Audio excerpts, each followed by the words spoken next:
and Republicans continue to ignore the needs of working families. That's not governing. They've abandoned their responsibility to bring down costs and grow the economy. And Mr. Speaker, this bill was already bad, but now they added this corrupt get-rich-quick scheme to give hundreds of thousands of taxpayer dollars to Trump-aligned senators. That is outrageous. Oregonians and Americans deserve better. My colleagues should listen to their constituents, vote no, and come back to the table and join us in the work to make health care affordable and accessible to all. I yield back.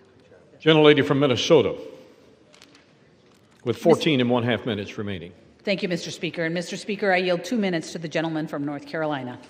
Gentleman from North Carolina is recognized for 2 minutes.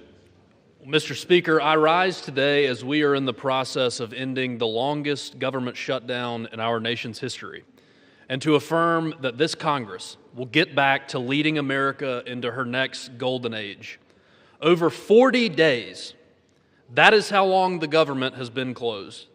For over 40 days, Democrats here in this body and in the Senate have chosen chaos over our country. They chose to shut the government down because politics demanded it, not policy.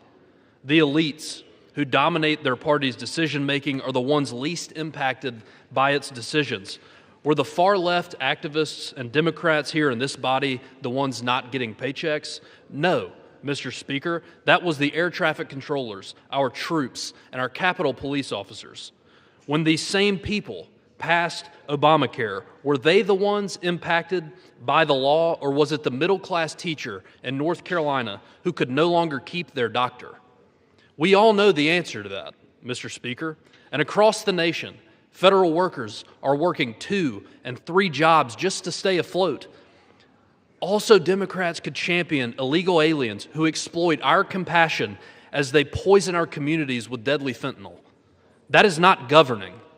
That was extortion of the American taxpayer. But that ends today. Today, we are in the process of finally reopening the government, returning to the business of the people, and further implementing the mandate our constituents sent us here to deliver on. Democrats chose to have a month of political theater, but political shows don't do one thing to help make the cost of everyday items more affordable. It is time to govern and to focus on making America more affordable for the middle class. Mr. Speaker, I urge a yes vote on this rule, and with that, I'll yield back. Gentleman from Massachusetts.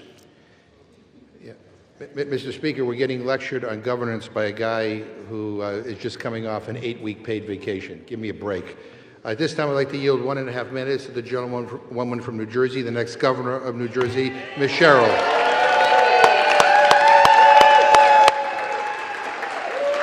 The gentlelady from New Jersey is recognized for 1 1/2 minutes. Mr. Speaker, I rise in opposition to a rule for a bill that does nothing to protect over 450,000 New Jerseyans who will see their health care premiums skyrocket. I took my first oath to the Constitution when I was 18 and went to the Naval Academy. It's an oath to serve, to run toward the fight. And so I ran for Congress after I saw Washington Republicans attacking the Affordable Care Act. I promised I would take on the status quo. I would fight the big fights, because that's what people expect of their leaders. That's what people deserve from their leaders. And I'm proud of the wins that I've delivered as your representative for New Jersey's 11th District. Capping the cost of insulin and prescription drugs for seniors, funding the Gateway Tunnel, the PACT Act for veterans, flood mitigation projects, delivering for Picatinny Arsenal. You have trusted me, New Jersey, and last week you placed your trust in me again, electing me your 57th governor. So I ran on a similar promise, to take on anyone and stop at nothing to lower cost and build opportunity for everyone. This will be my last speech in this chamber. I intend to submit my resignation next week and turn to protecting all of New Jersey. So my parting message to Jersey is, thank you. To my staff, thank you for your dedication to serving the 11th District of New Jersey. To my colleagues, do not let this body become a ceremonial red stamp from an administration that takes food away from children and rips away health care. 30 seconds. Gentleladies, given another 30 seconds. That rips health care away from people and takes food away from children. To the country, stand strong. As we say in the Navy, don't give up the ship. Thank you, and I yield back.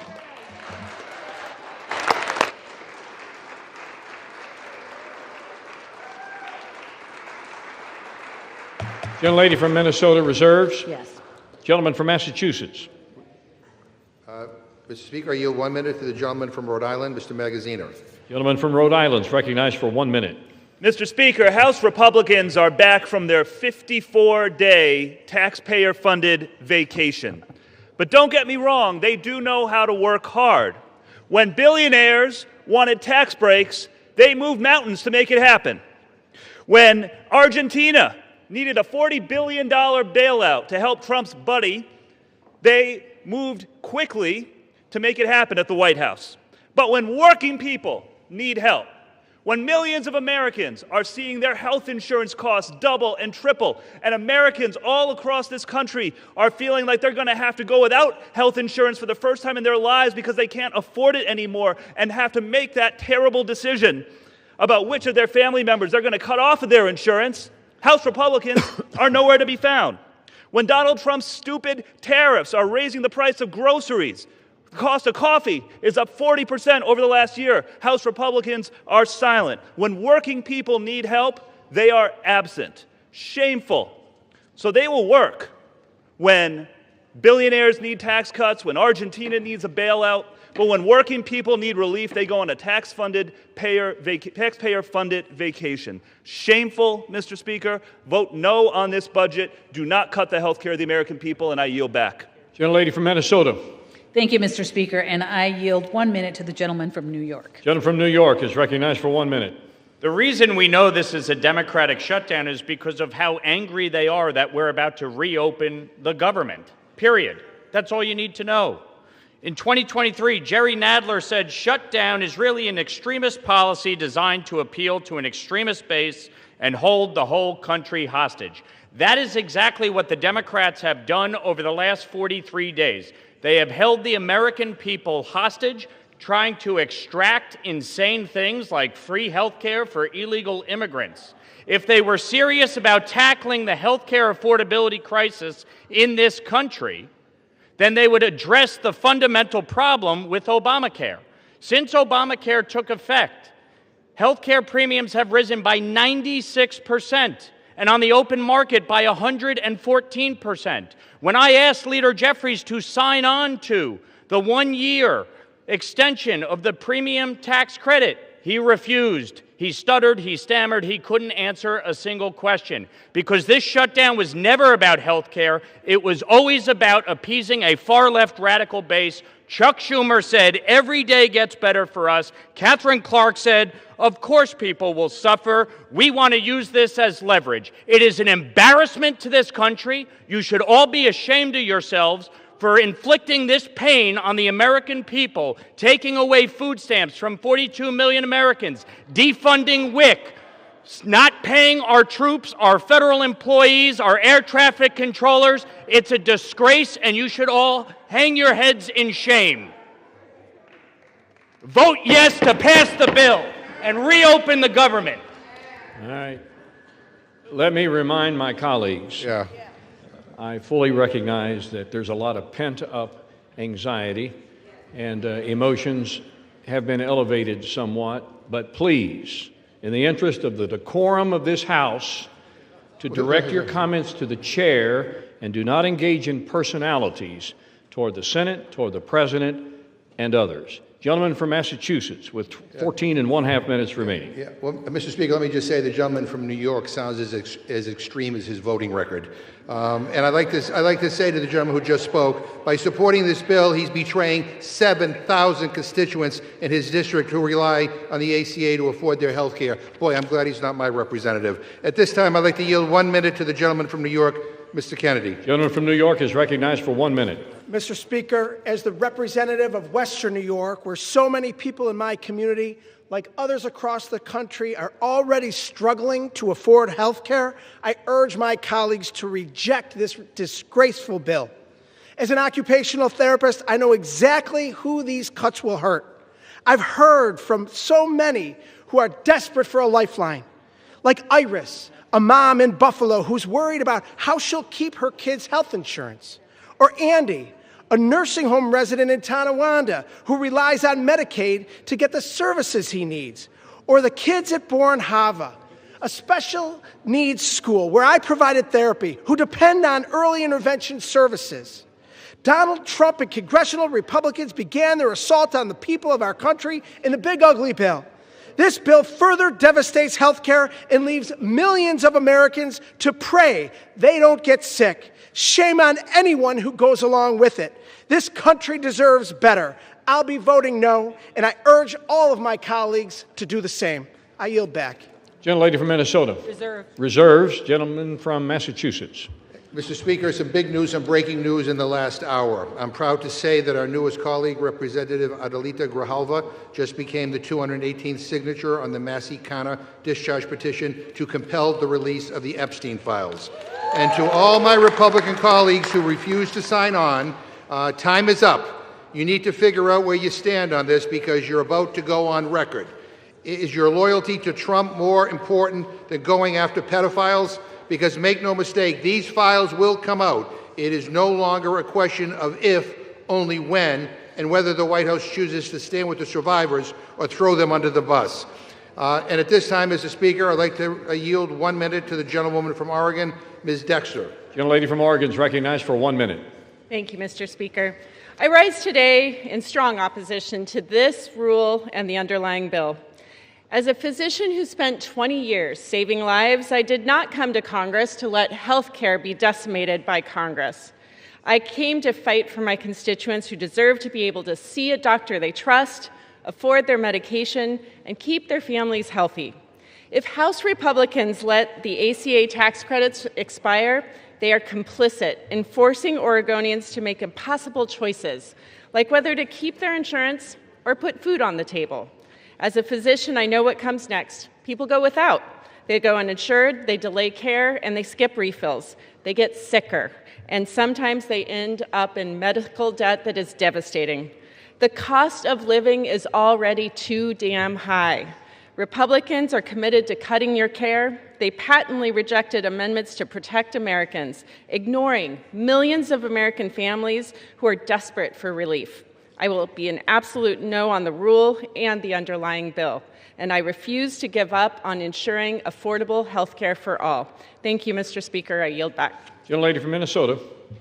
Mr. Speaker, I just wanted to say just really quickly, the ranking member mentioned the discharge petition, and that he's very proud that it has 218 signatures, but not that long ago, today, we had a UC that would have moved that along, would have moved that resolution along over to the Senate, and I believe the Democrats objected to it. So it seems more like a political stunt than it does that they actually wanted to have that resolution moved along, because if they had not objected, it would have gone on its way, and they would have accomplished what they wanted to do. So I don't see their real desire to have the resolution passed. I see it more of, like I said, a political stunt. And it certainly is actually a moot point, given that oversight is already releasing many of those files. As a matter of fact, I believe they've done tens of thousands of them, but I believe this morning they did another 20,000 files. So they are being released, and this all seems for naught. But with that, Mr. Speaker, I would like to yield 1 minute to the gentleman from California. Gentleman from California is recognized for 1 minute. Mr. Speaker, Jimmy Fallon offered Democrats this pro tip. If you're going to call it the Republican shutdown, you're not supposed to get mad that it's ending. Anyone who remembers their schoolhouse rock knows that once the House originates an appropriation, the Senate must either amend it or pass it. Now, the House did its job on September the 19th with a simple appropriation that made no policy changes. It merely kept the government operating at current levels while we finished debating priorities. Democrats deliberately blocked the Senate from acting, demanding $1.5 trillion of new spending as a ransom. Finally, thank God, 8 of them put country ahead of party and voted to end this madness.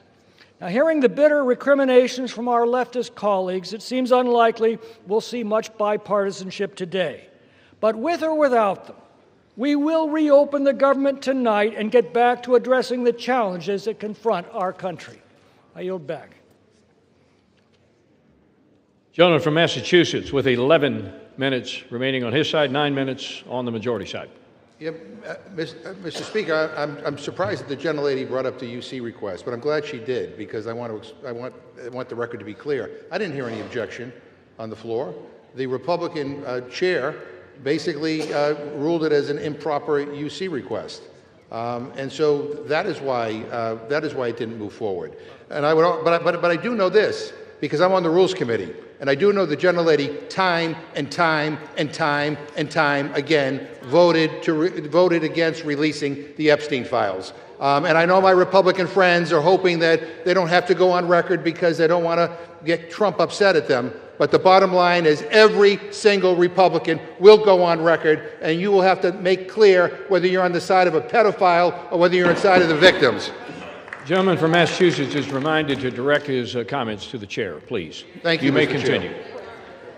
Chair. You now yield 1 minute to the gentlewoman from Washington, Ms. Jayapal. Gentlelady from Washington is recognized for 1 minute.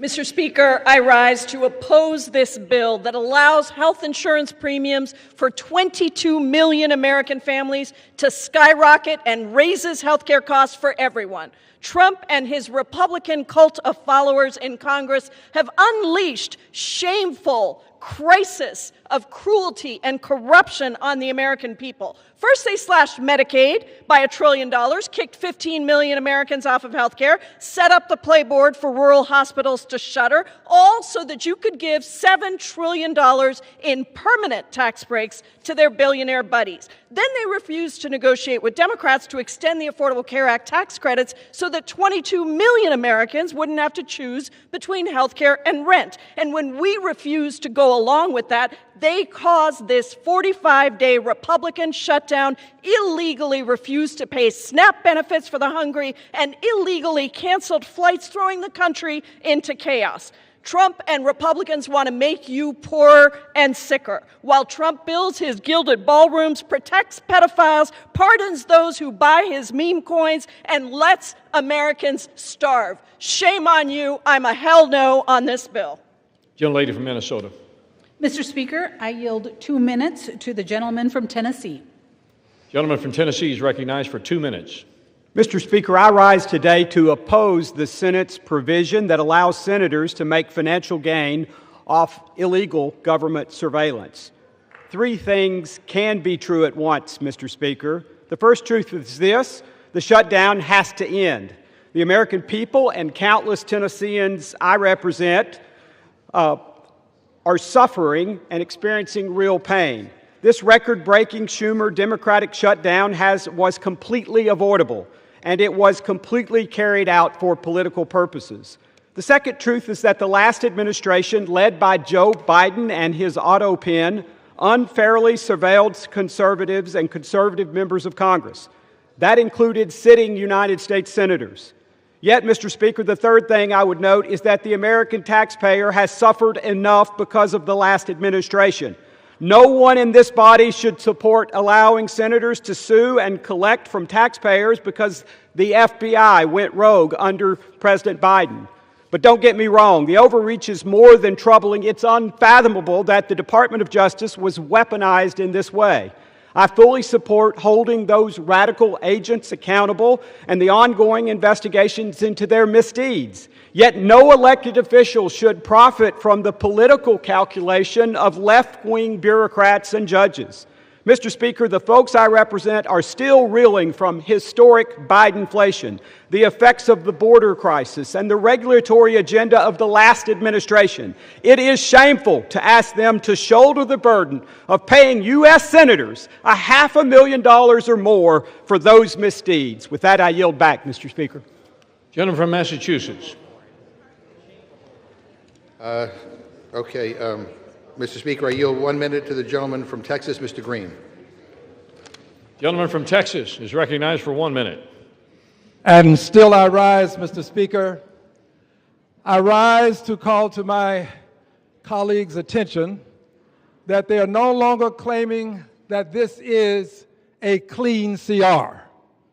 The truth is that it is a dirty, filthy, stealthy CR that has been contaminated with millions of dollars for people who have not earned it, but rather who want to take it from the taxpayers of this country because they have concluded somehow that they have been harmed when no harm has been proven or brought to our attention.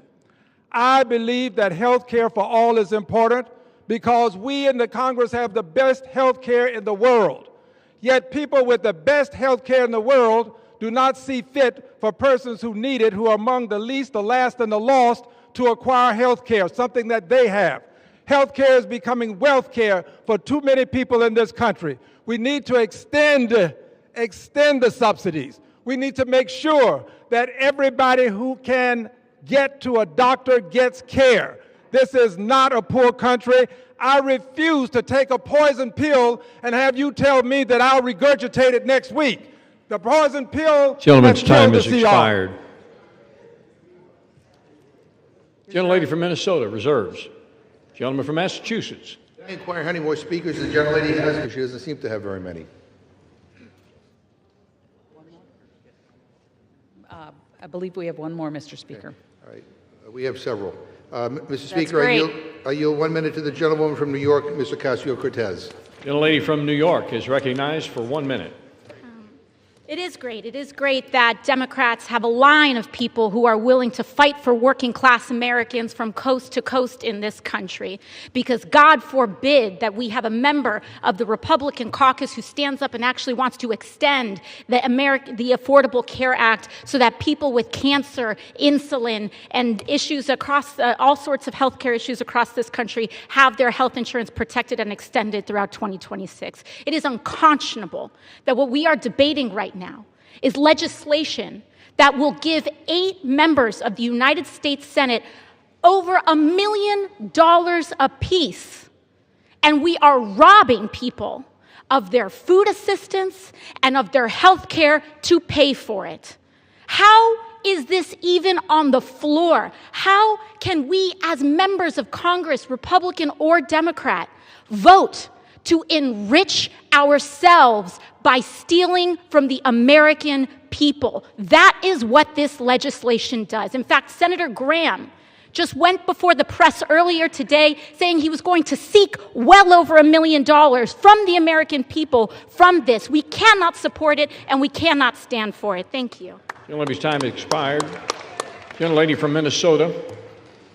Thank you, Mr. Speaker. And I just wanted to point out to some of my colleagues that, you know, the Democrat government shutdown stopped the SNAP benefit. So if they were very concerned about those, about making sure that people had their nutritional assistance, they wouldn't have shut down the government, because that is what caused it. And with that, Mr. Speaker, I yield 1 minute to the gentleman from Texas. Gentleman is recognized for 1 minute. Thank you, Mr. Speaker. It was great to hear from the new leader of the Democrat Party, Mrs. Alexandria Ocasio-Cortez. Unfortunately, we didn't also get to hear from their other leader, Mr. Zoran Mamdani. Mr. Speaker, I'm going to be proud this evening to vote to reopen the federal government. House will be in order. Mr. Speaker, for 40 days, the Democrats shut our government down to pursue unrealistic policy proposals that they know the American people do not want. Mr. Speaker, the American people do not want health care for illegal aliens. They do not want our tax dollars funding left-wing media outlets, and they do not want to drive up our debt $1.5 trillion as part of a short-term continuing resolution. Mr. Speaker, the last 40 days have been nothing but pure political nihilism, and I'm glad that this nightmare is over so that we can get back to work on behalf of the American people. Thank you, Mr. Speaker. I yield back. Gentleman from Massachusetts. Gentleman from Massachusetts. I reserve. Gentleman reserves his time. Gentlelady from Minnesota. Reserve. Reserves. Who seeks time? Well, Mr. Speaker, let me first of all just say to the gentlelady, this is Republican shutdown. It didn't need to happen. All you need to do is extend the ACA tax credit so that people wouldn't get screwed on their health insurance bills. But I also point out to her that the President of the United States illegally withheld SNAP benefits. And two federal judges, basically two court orders, backed us up on that. And he's the first president ever in history to actually shut off food benefits to people during a shutdown. Shame on him. I now yield 1 minute to the gentleman from California, Mr. Khanna. Gentleman from California is recognized for 1 minute. Thank you, Mr. Speaker. Mr. Speaker, our country is at a moral crossroads. Just today, it comes out that billionaires are worth $8 trillion, more than 50% of Americans combined. And what does the president do? He decides he doesn't have the money for the American people. He's going to starve the American people to give $40 billion to the corrupt libertarian leader in Argentina. $9 billion would have fed the American people. How is that America first? And then he says, I don't care about the cab driver who's paying $2,600 now per month in health insurance as opposed to $44 because I don't want to save the 20 million Americans who are going to face high premium increases. How is that America first? We need national health insurance in this country. We need to tax billionaires in this country. We need to fund SNAP in this country, and we need to stop funding Argentina and corrupt foreign leaders. Gentlelady from Minnesota. Thank you, Mr. Speaker. And I just wanted to address for just a second the health care issue that the Democrats continue to bring up and act like this had anything to do with everyone in the country's premiums, because we are talking about the COVID era Affordable Care Act's COVID era subsidies. So this is not what is affecting other people's premiums, other than those folks that qualify for those COVID era premium subsidies. That's it. They continue to make it sound like this is responsible for every kind of increase that people are seeing. And so the Affordable Care Act's original subsidies will remain in place. So that's the original subsidies, ensuring that millions still qualify for the income-based tax credits and capping out-of-pocket costs relative to income. It's the COVID era. I can't say that enough. It is the COVID era subsidies that are in question here. Premium increases are actually driven by multiple factors, including medical inflation, provider consolidation, and rising drug costs. But to actually reduce premiums, that's what we must address. And we must have comprehensive discussions about that, not just political theater and sound bites. We have to actually sit down and have those discussions, and that's what getting the government back open will do. I reserve. Gentlelady reserves her time. Gentleman from Massachusetts. Mr. Speaker, the ACA polls at 65%. Donald Trump is at 37%. I now yield 1 minute to the gentlewoman from Massachusetts, Ms. Presley. Gentlelady from Massachusetts is recognized for 1 minute.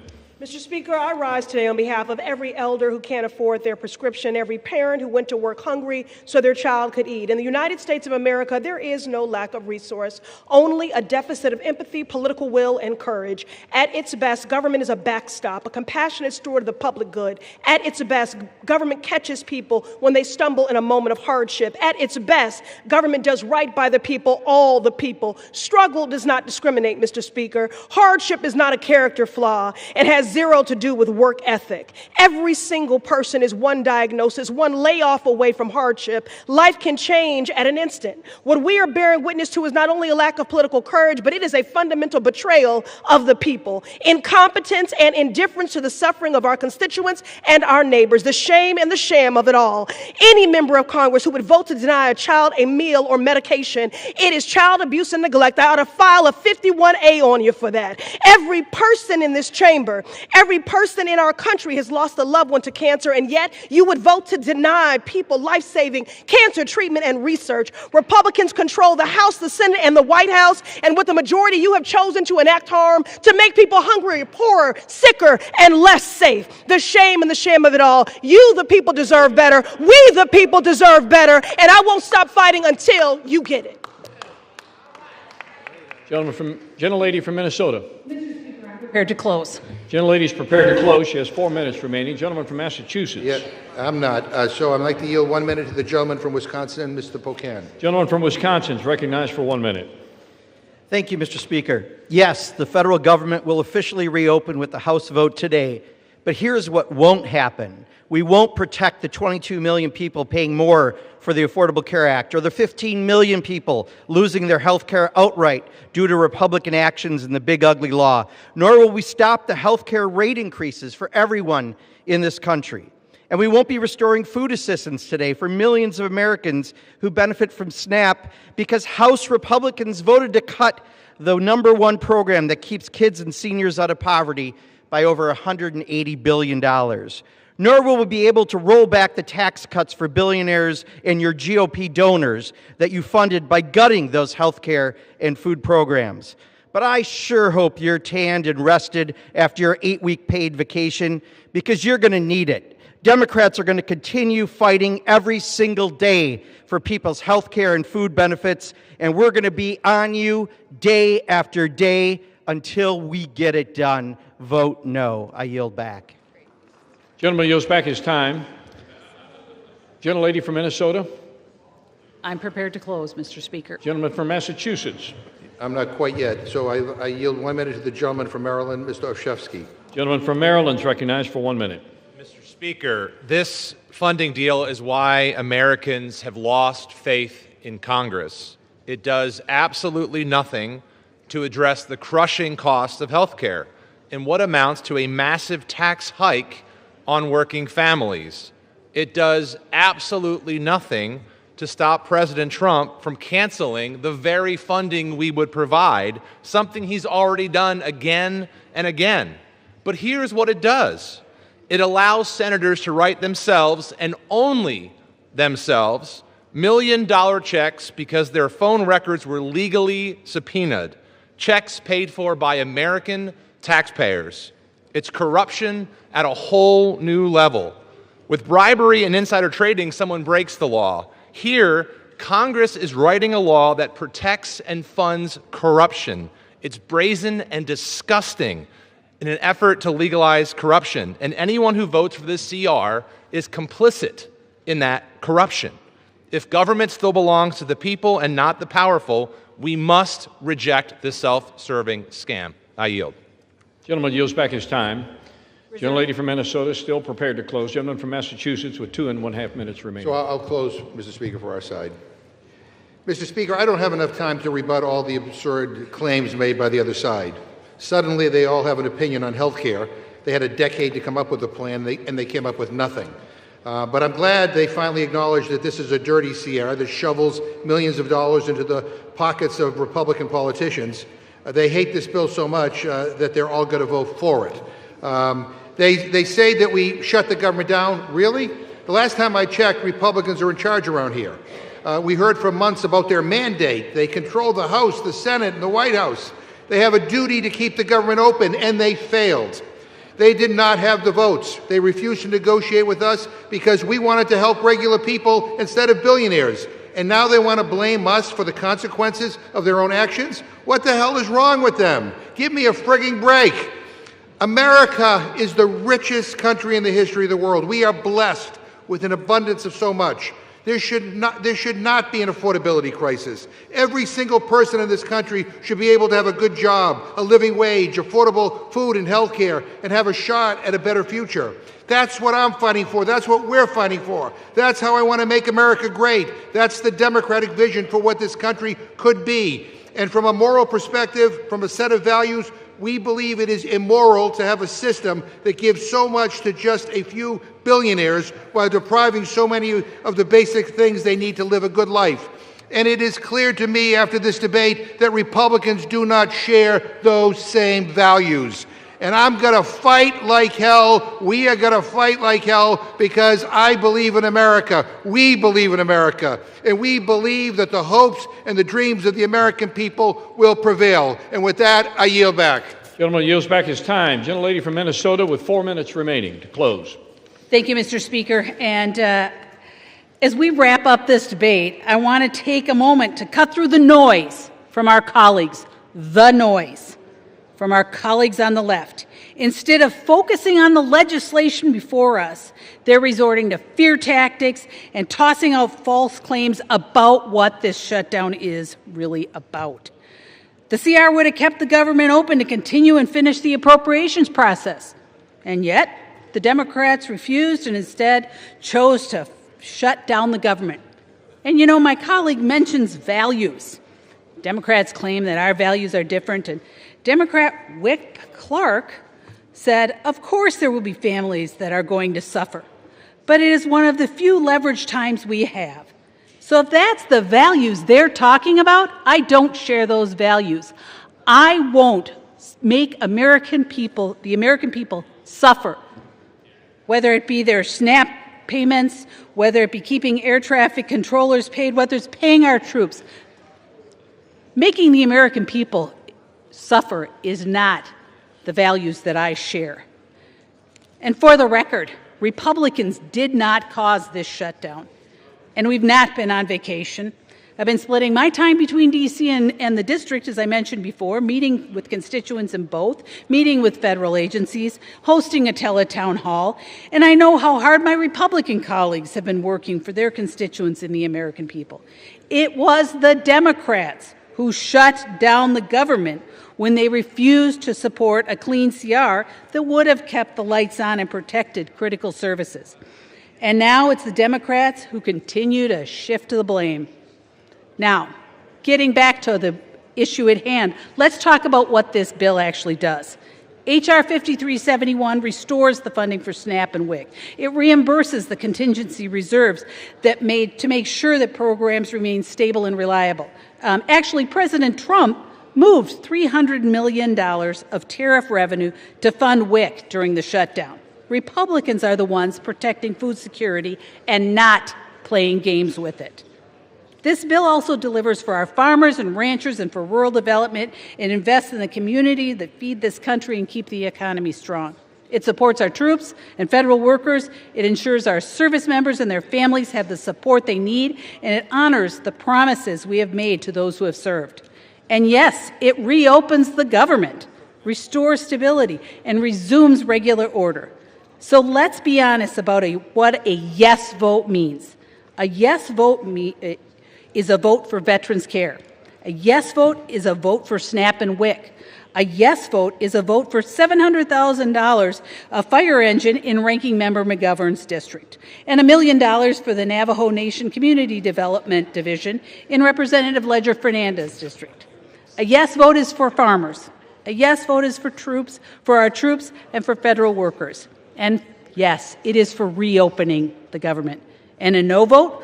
Well, that's a vote against all of that, including the development of a wastewater treatment facility in Mr. Negus's district, and $1.5 million in watershed conservation in Representative Clark's district.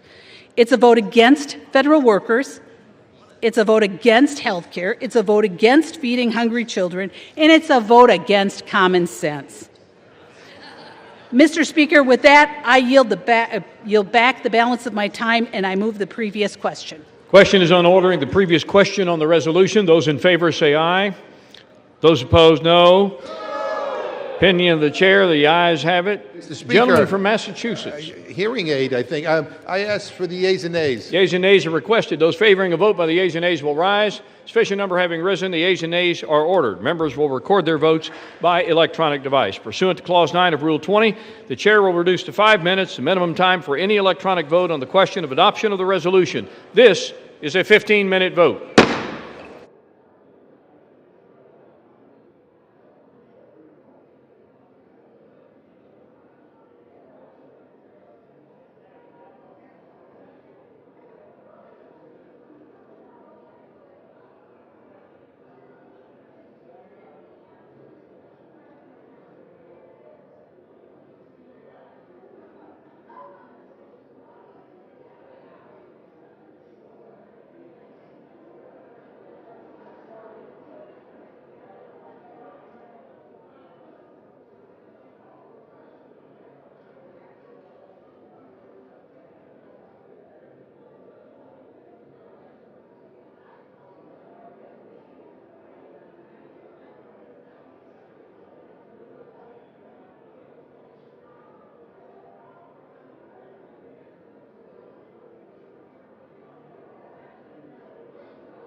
vote, the yeas are 216, the nays are 213. The previous question is ordered. Question is on the adoption of the resolution. Those in favor say aye. Those opposed, no. Opinion of the chair, the ayes have it. Mr. Speaker, I ask for recorded vote. Recorded vote is requested. Those favoring a recorded vote will rise. Sufficient number having risen, a recorded vote is ordered. Members will record their votes by electronic device. This is a 5-minute vote.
This vote, the yeas are 213, the nays are 209.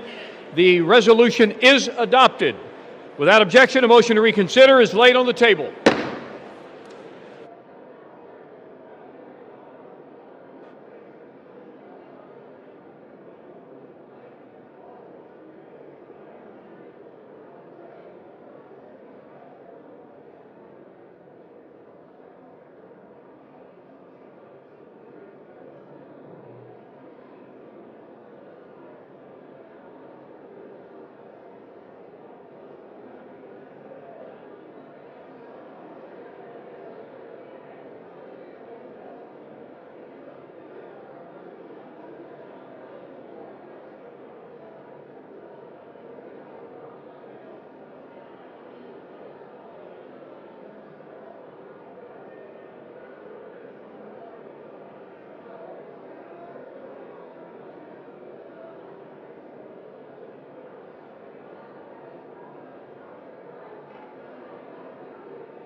The House would come to order. For what purpose does the gentlelady from Washington seek recognition? The House will be in order. For what purpose does the gentlelady from Washington seek recognition? Mr. Speaker, pursuant to Clause 2A1 of Rule 9, I seek recognition to give notice of my intent to raise a question of the privileges of the House. The form of the resolution is as follows. Whereas on October 27, 2025, Representative Chuy Garcia filed nominating petitions to be on the Democratic primary ballot in March 2026. Whereas on November 5th, 2025, on the last day of filing, Representative Garcia's Chief of Staff, Patty Garcia, submitted her own paperwork to enter the Democratic primary. Whereas on November 6th, after the filing deadline, Representative Garcia confirmed that he would not be seeking another term in 2026 and would be withdrawing his nominating petitions. Whereas Representative Garcia's Chief of Staff was the only Democrat who filed to run in the primary at the direction of Representative Garcia, undermining the process of a free and fair election. Whereas Representative Garcia's actions are beneath the dignity of his office and incompatible with the spirit of the Constitution. Now, therefore, be it resolved that the House of Representatives disapproves of the behavior of the representative from Illinois, Mr. Garcia. Under Rule 9, a resolution offered from the floor by a member other than the majority leader or the minority leader as a question of the privileges of the House has immediate precedence only at a time designated by the chair within 2 legislative days after the resolution is properly noticed. Pending that designation, the form of the resolution noticed by the gentlelady from Washington will appear in the record at this point. The chair will not at this point determine whether the resolution constitutes a question of privilege. That determination will be made at a time designated for consideration of the resolution.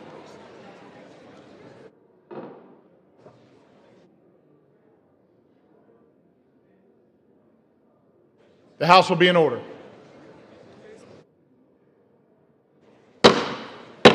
Members are instructed to clear the well.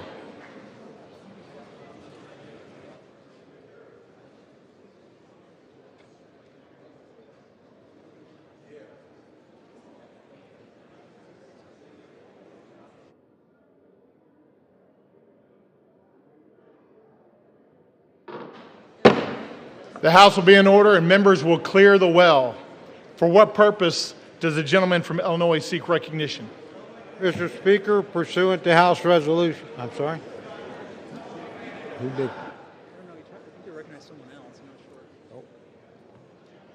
Will the gentleman repeat his request at a microphone?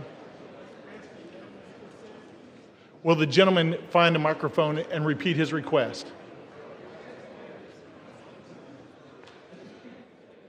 Mr. Speaker, I would like to ask unanimous consent to address the body, the will. I recognize for that purpose. Thank you, Mr. Speaker. I'd like to thank. Recognized. I'd like to thank the Honorable. Hello. The House will be in order. The well will be cleared. All members will clear the well. For what purpose does the gentleman from Oklahoma seek recognition? Up the bill H.R. 5371, the Continuing Appropriations, Agriculture, Legislative Branch, Military Construction, and Veterans Affairs and Extension Act 2026 with the Senate amendment thereto, and I have a motion at the desk. The clerk will report the title of the bill, designate the Senate amendment, and designate the motion. H.R. 5371, an act making continuing appropriations and extensions for fiscal year 2026 and for other purposes. Senate amendment. Mr. Cole of Oklahoma moves that the House concur in the Senate amendment to H.R. 5371. Pursuant to House Resolution 873, the motion shall be debatable for 1 hour, equally divided and controlled by the chair and ranking minority member of the Committee on Appropriations or their respective designees. The gentleman from Oklahoma, Mr. Cole, and the gentlelady from Connecticut, Ms. DeLauro, each will control 30 minutes. The chair now recognizes the gentleman from Oklahoma. The House will be in order. The gentleman is recognized. Thank you, Mr. Speaker. Mr. Speaker, I ask unanimous consent that all members have 5 legislative days to revise and extend their remarks and include extraneous material on the measure under consideration. Without objection, so ordered. The House will be in order. All members are instructed to take their conversations outside.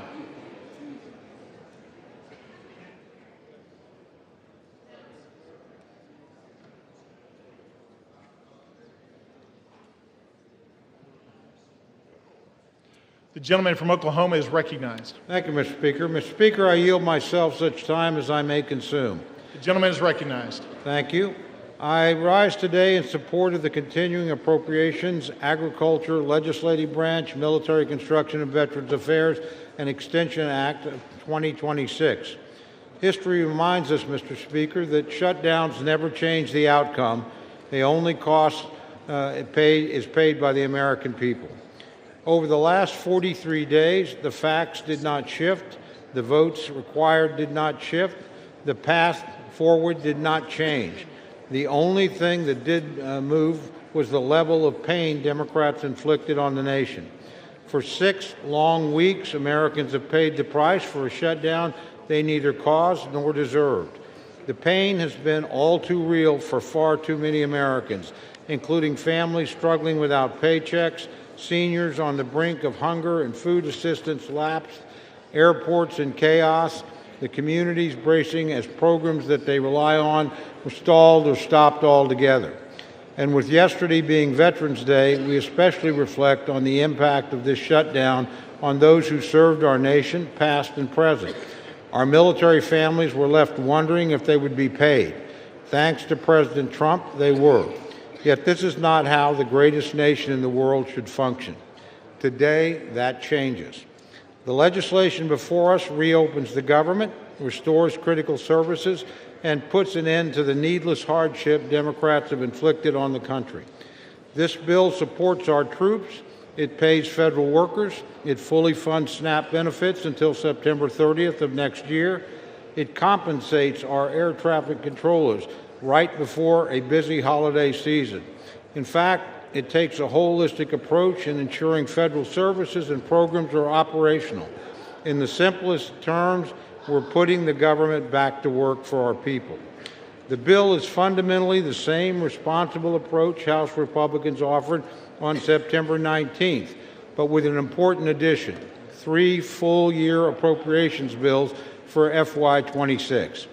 These bipartisan, bicameral full-year appropriations bills cover the Military, Construction, and Veterans Affairs, Legislative Branch, and Agriculture, Rural Development, and Food and Drug Administration divisions. Once passed, we will have full-year funding in place for many of our most crucial programs. Military construction needs will be met for a full year, as will medical programs for our nation's veterans. The legislative branch will be properly resourced, including critical funding enhancements for the Capitol Police and for member security. And agriculture, food, and nutrition programs like WIC and SNAP will be fully funded to help vulnerable people in need. Importantly, this legislation delivers member-driven community project funding in both the military construction and agricultural division, which will direct resources back into the hands of the communities we represent. This was a top priority for the Appropriations Committee, and we achieved it while holding overall spending levels in check. It's responsible appropriations progress like this that causes me to reflect on an important message to our friends in the Democratic leadership. My sincere apologies to Minority Leaders Jeffries and Schumer, but after today, you will no longer get to hold the government hostage, and you will not get to force a rushed, pork-filled Christmas omnibus at the end of the year. Republicans have actively restored a responsible line-by-line process. Over the next few months, we will continue this work and efforts through regular order. This Article 1 advancement is an accomplishment that every member of this chamber can be proud of, regardless of party. Yet some still need to decide what they stand for today. So to my colleagues on the other side of the aisle, do you want the leverage or do you want to legislate? Do you treat Americans as collateral damage or as constituents? And do you answer to your caucus or your country? For Republicans, the answer has been clear for the last 43 days. We have and we will continue to put Americans first. Democrats can join us. They have an opportunity to make the responsible choice to reopen our government and pass 3 official full-year appropriations bills. 8 Senate Democrats saw reason and did exactly that. I hope House Democrats do the same. True courage is taking responsible action for the nation, even when politics makes it inconvenient. Let's reopen the government and get back to work. With that, Mr. Speaker, I reserve the balance of my time. The gentleman from Oklahoma reserves. The gentlelady from Connecticut is recognized. Thank you, Mr. Speaker. The House is not in order. Thank you. House will be in order. Thank you very much, Mr. Speaker. I yield myself 7 minutes. The gentlelady is recognized. I rise in opposition to this bill that does nothing, not one thing, to address the Republican health care crisis amid a cost of living crisis. More than 20 million Americans will have to pay double, even triple their monthly insurance premiums in just a matter of weeks. And this bill leaves families without even a glimmer of hope that their costs might go down. Energy prices are up, grocery prices are up, housing costs are up. When 2/3 of American workers are living paycheck to paycheck, you can understand why the most important issue on their minds is affordability. What does President Trump say? And I quote, affordability is a con job, end quote. How out of touch can you be? Mr. President, start to listen to the American people, not your millionaire, billionaire friends. President Trump and my Republican colleagues refuse to address this issue. They continue to avoid it. They were so intent on avoiding it that they shut down the government instead of dealing with it. Speaker Johnson has indicated that he will not deal with it. He has shown no interest in holding a vote on extending the health care subsidies, which would prevent monthly costs from soaring. Republicans have tried to say they will deal with this problem their own way, but they have no plan. They are trying to repeal the Affordable Care Act, as they have been trying to do unsuccessfully for 15 years. However, they are poised to succeed, which is why it is so important for this continuing resolution to fail.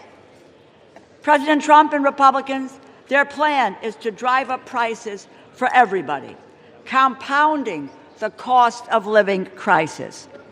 More than 2 million Americans are expected to lose their health insurance next year because it has simply become too expensive.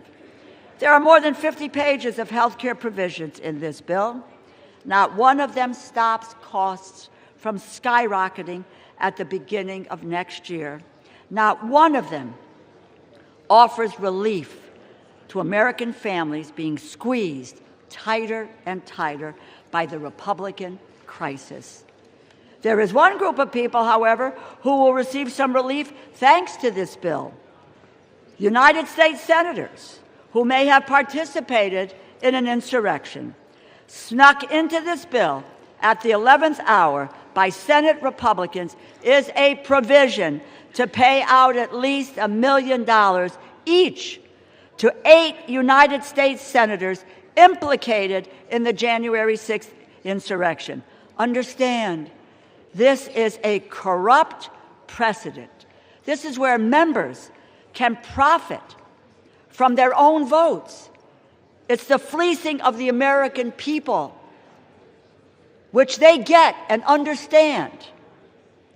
At the same time, this bill excludes a provision that will order a plaque to be hung that honors the police officers who put their lives on the line to defend our democracy from that same insurrection. What a contrast. It is yet another instance of this administration's shameless corruption that is financially ruining American families. While there is $230 million for the president to pay himself from the Department of Justice, $8 million for some of his closest Senate allies, $200 million for a pair of private jets for the Department of Homeland Security Secretary, $40 billion to Argentina, the American people are left with nothing but higher costs. This bill also fails to fully cover the Toxic Exposure Fund, which was created to support veterans exposed to burn pits and Agent Orange. We made a promise to stand by the men and women who served our country in uniform. This bill does not live up to that promise. You know, Republicans need to stop taking photographs with veterans and then vote against their health care. Those who lead in the appropriations process here believe in the constitutional power of the purse. And over the past month, President Trump has been firing federal workers en masse. And when his administration has failed there, they have made life so miserable for federal workers that they had no choice but to leave. Federal workers should be, and I quote, traumatically affected. Those are the words of the Office of Management and Budget Director Russ Vought, an unelected bureaucrat. The federal workforce has dwindled by 200,000 since January, jeopardizing the public services that so many people rely on. Spare us your false concern.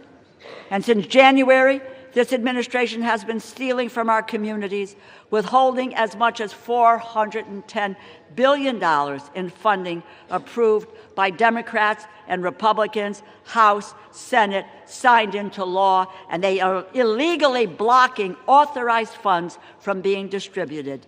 Even now, as we debate this bill, the Trump administration is arguing to the Supreme Court that they should be allowed to withhold food stamp funding that Congress lawfully approved.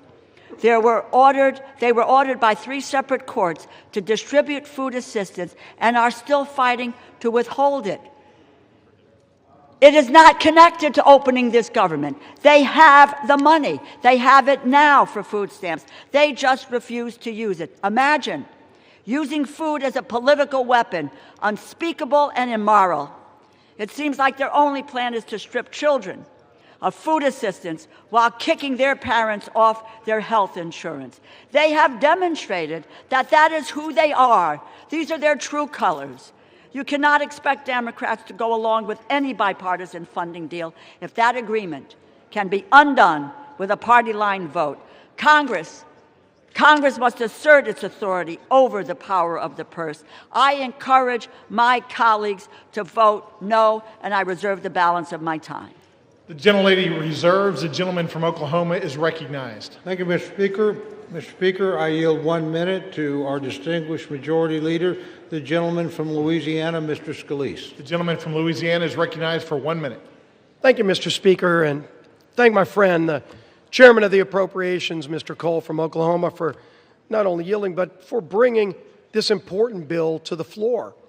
Our appropriators worked tirelessly to negotiate a multi-bill package that is part of this bill to reopen the government.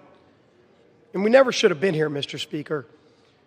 We tried as Republicans over a month ago to prevent a government shutdown. We had a vote here on the House floor. 99% of Republicans voted to keep the government open, and 99% of Democrats voted to shut it down. And then that bill went over to the Senate, and we watched for 42 days, where time and time again, Democrats, just to appease their most radical base, continued to vote in unison to shut the government down. And during that shutdown, we saw millions of families experience pain, Mr. Speaker, pain and suffering that Democrats themselves acknowledged that they imposed on the American people. But they said over and over again, we have quote after quote from Democrats during the shutdown, that they needed to impose the suffering to get leverage, Mr. Speaker, to use the American people as pawns to get leverage. For what? For what?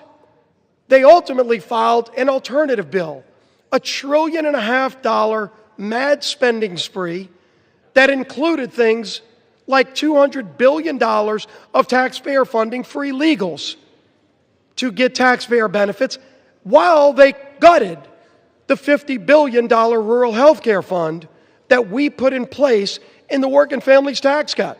So, Mr. Speaker, anybody who comes up here and says they care about health care, they were also advocating to gut the $50 billion rural health care fund to provide $200 billion in taxpayer-funded health care benefits for illegals. It's insanity. And if you really want to look at where this all began, as some on the other side, Democrats, want to talk about a health care crisis, the health care law of the land is what many refer to as Obamacare. But let's remember the original name that Democrats gave that bill when they created it. They called it the Affordable Care Act. The Affordable Care Act. Only Democrats voted for it. Republicans knew it was going to be anything but affordable. It was going to interfere with the doctor-patient relationship, and unfortunately it's done that. But if you want to talk about affordable, and maybe the only other bill that's more laughable in its name is the Inflation Reduction Act. Yeah, that's another product brought to you by Democrat-only votes. The Inflation Reduction Act, which ushered in the inflation under Joe Biden that we're still trying to shake today.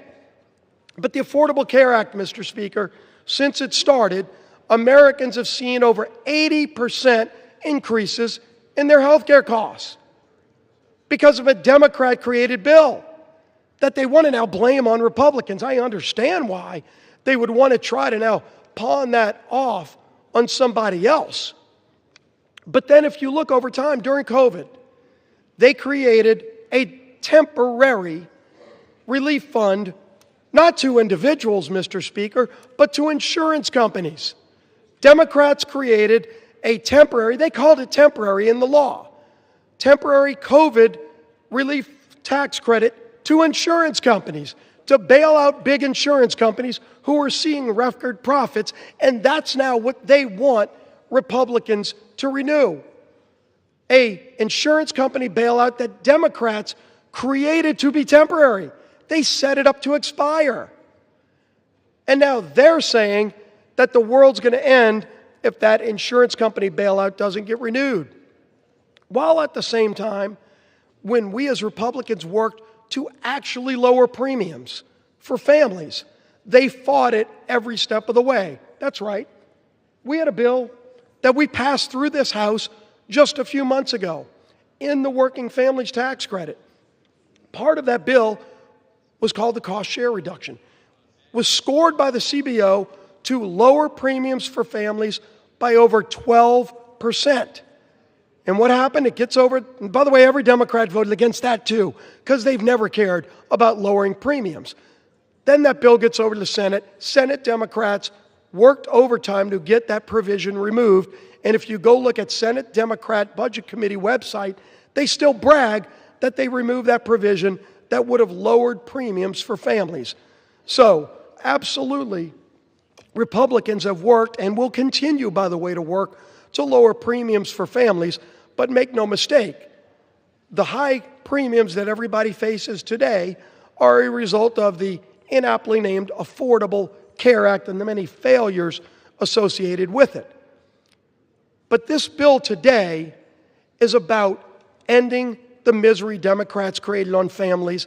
That is just about funding the government, not about solving other problems that we should be working to solve, but about getting the government back open while not holding the American people hostage.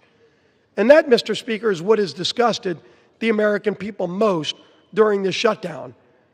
That should have never happened, but it's that it has caused real suffering for American families. Our men and women in uniform that had to wonder whether or not they're going to get paid.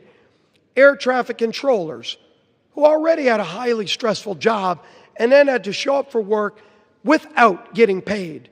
Multiple paychecks missed. Now you're seeing, because a lot of those air traffic controllers have to go work jobs as Uber drivers. They aren't even being able to show up for work because they still have bills due, their rent's due. They're trying to put food on their table, and Democrats want to vote no tonight to keep denying them food. The 42 million SNAP recipients, those people that are low income that need those food benefits, if you vote no today, you are voting to deny those 42 million low-income families basic food needs. Don't talk about how much you care about low-income people and vote no tonight to deny them food, basic services, basic things that American families need who shouldn't be part of the leverage Democrats want to show their radical base that they're fighting Donald Trump because they're upset with the results of the election from November. It is time to end this madness, Mr. Speaker. Let's get this government back open. Let's go negotiate our differences, which are many, but let's do it while not continuing to hold the American people hostage. I urge my Democrat colleagues who have voted relentlessly to shut this government down and to impose this suffering on the American people to stop. Stop imposing the suffering. Let's open the government. Let's get back to the work of the American people. I yield back the balance of my time. The gentleman from Louisiana yields back. Does the gentleman from Oklahoma reserve? I do, Mr. Speaker. The gentleman reserves. The gentlelady from Connecticut is recognized. I remind the Majority Leader that a 60-year-old couple earning $82,800 per year, annual premiums will rise by over $17,000, a 255% increase. It now gives me great pleasure to yield 3 minutes to the gentleman from Georgia, the distinguished ranking member of the Agricultural and Rural Development Subcommittee, Mr. Bishop. The gentleman from Georgia is recognized for 3 minutes. Thank you, Ranking Member DeLauro. As Ranking Member of the Agriculture, Rural Development, and FDA Subcommittee, I rise to oppose this bill, though it does represent, for the most part, solid bipartisan work to provide investments in agriculture and rural America. I am disappointed that the rest of it falls far short of the needs of most Americans. Healthcare providers and patients are frustrated and frightened by the imminent skyrocketing of healthcare costs caused by the loss of the ACA tax credits and cuts to Medicaid, Medicare, and life-saving biomedical research. My constituent, Angela Holmes, is unable to walk without debilitating pain. She's worried that without tax credits, she won't be able to afford health insurance to complete the multiple back surgeries she needs. For many Georgians, health care is a matter of life and death. Our Republican colleagues could have corrected this in the Rules Committee, but they rejected an amendment last night that would have lowered health premium costs. To me, that's unconscionable. So are the administration's actions during the shutdown. As a Christian, I'm outraged that USDA used the shutdown to illegally withhold SNAP from 42 million Americans. USDA had the chance to do the right thing and use designated contingency funds, but rejected it. And when ordered to do so by the courts, they fought all the way to the Supreme Court to keep hungry families from receiving food. America produces the highest quality, safest, most affordable, and abundant food, fiber, and medicine anywhere in the world. To that end, this bill provides many welcome investments. It fully funds SNAP and WIC, replenishes the SNAP and WIC contingency funds, and fully funds cash value vouchers for fruits and vegetables for women and children. It also helps rural America by providing $1 billion in single-family direct home loans, $120 million over the House level, and funding water and wastewater programs at $446 million, both issues that Democrats tried to address in full committee. The bill provides $1.8 billion for the Agriculture Research Service, $1.6 billion for NIFA, protecting farmers, small businesses, and families against President Trump's budget request to eliminate land-grant university research and extension activities across the country.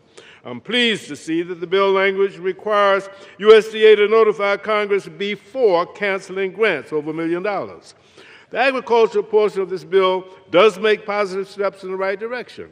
The bill discards many of the harmful policy riders, which in the House bill, yet it does not go far enough to negate House language falsely questioning the safety of mifepristone and encouraging FDA to explore liability protections for certain infant formula manufacturers, over which the agency has absolutely no jurisdiction. And while the overall funding package may reopen the government for a month or two, this bill does not address the breach of trust this administration has demonstrated since January. They fail to follow the law, and we cannot trust that they will even execute this bill if we vote on it today. The gentleman's time has expired. They have 15 seconds. 15 seconds. The gentleman is recognized for an additional 15 seconds. They fail to follow the law, and we can't trust that they'll execute the law. They cut SNAP by 20% in the big ugly bill this summer, dismantling funded federal programs, fired federal workers, and illegally ignored court orders. This bill fails to address the health care crisis, and bipartisan outrage has erupted over language in the bill to pay millions of dollars of taxpayer dollars to a handful of senators whose phone records were subpoenaed in relation to the January 6th investigation. It's a bad bill. The gentleman's time has expired. The gentleman yields back. Does the gentlelady from Connecticut reserve? The gentlelady reserves. The gentleman from Oklahoma is recognized. Thank you, Mr. Speaker. Mr. Speaker, I recognize yield 2 minutes to my very good friend, distinguished gentleman from Texas and distinguished chairman of the Military Construction and Veterans Subcommittee, the Appropriations Committee, Mr. Carter. The gentleman from Texas is recognized for 2 minutes. Thank you, Mr. Speaker, and I want to thank my longtime friend, colleague, and the chairman of the Appropriations Committee, Mr. Cole, for yielding me the time.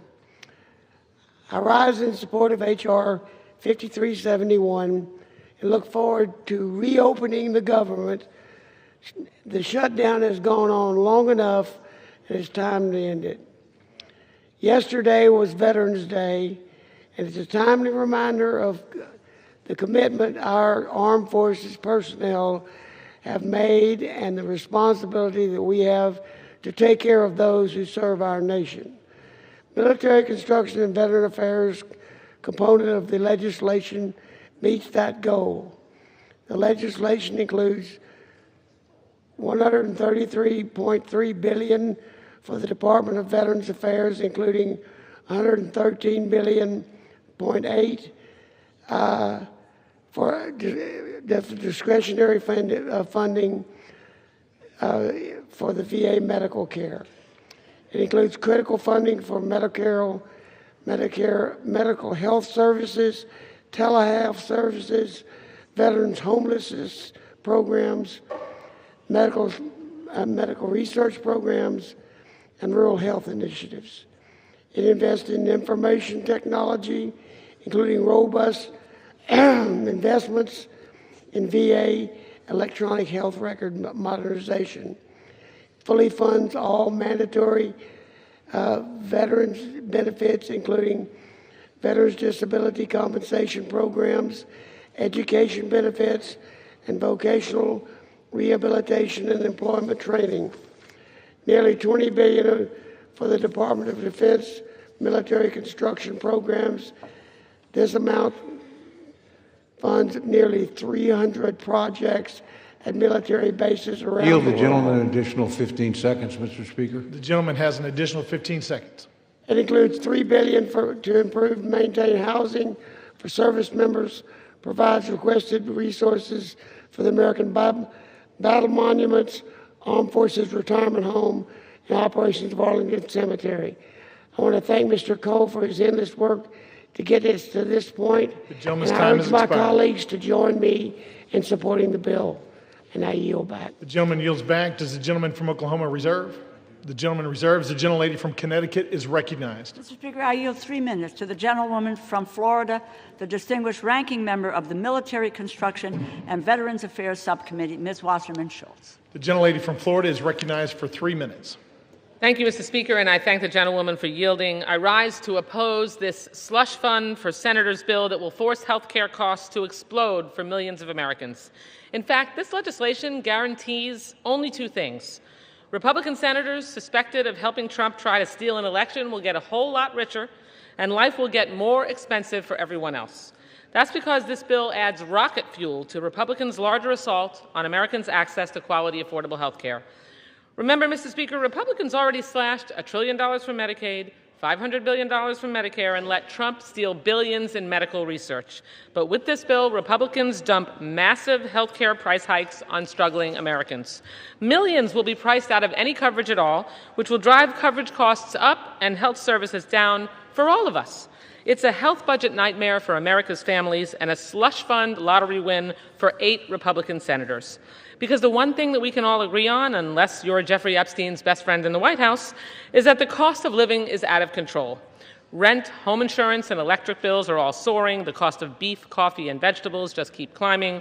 People are really struggling to get by. Yet Donald Trump continues to block SNAP benefits to 42 million struggling seniors, patients, and veterans. How anyone could swipe food from the plates of nearly 20 million children like that is simply disgusting, but that same moral bankruptcy is embedded in this bill.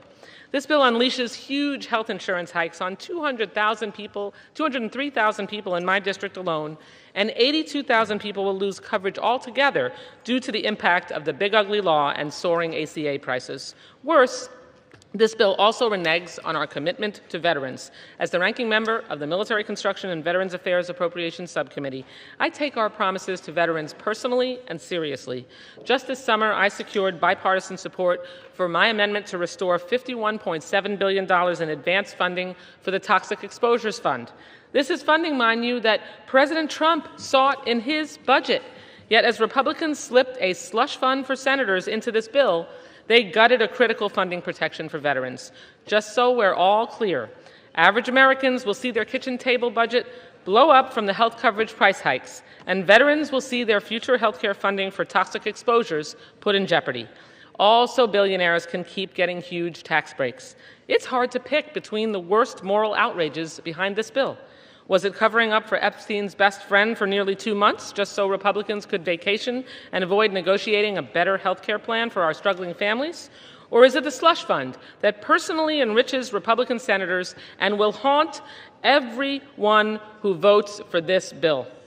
Well, House Democrats will oppose this partisan spending bill that guts America's health care, and we'll keep fighting to extend health care tax credits.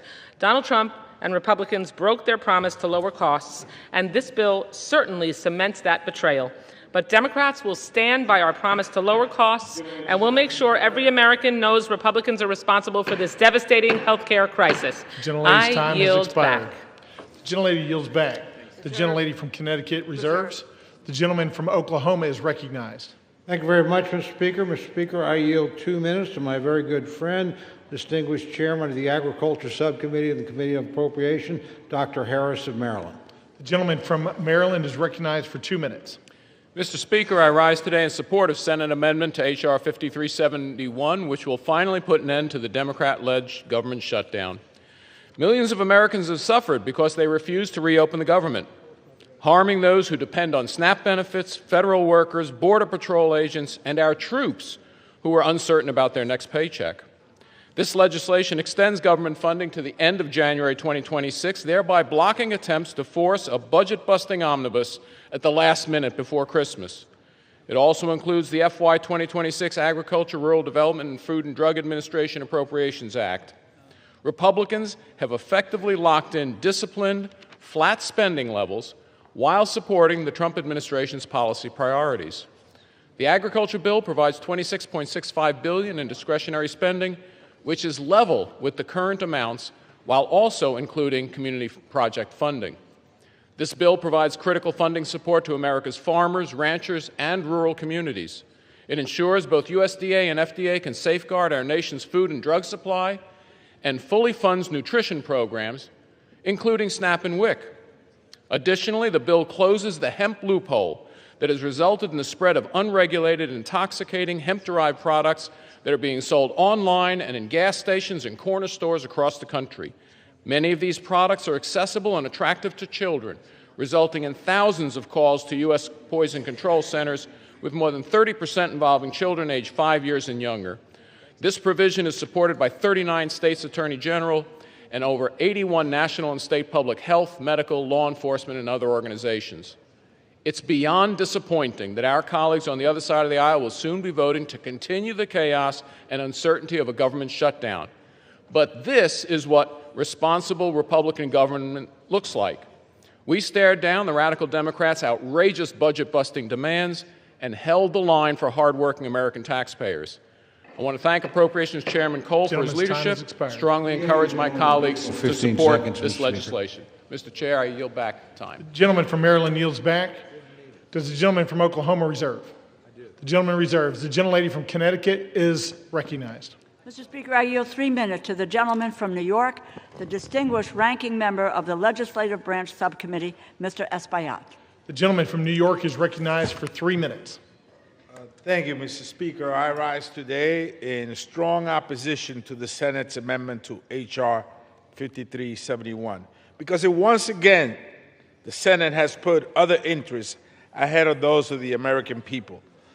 Today's backroom deal does nothing to stop 20 million Americans that will see their health care premiums double or triple. And it does absolutely nothing to stop provisions in the reconciliation package that will strip 50 million people of the Medicaid coverage. These cuts will have a resounding impact for individuals and the healthcare industry and economy as a whole. Safety net hospitals like Montefiore in my district and federally funded clinics like Borinque in East Harlem face having to eliminate services or completely close. Families, seniors, and children who go to these clinics and hospitals cannot afford to lose health care coverage.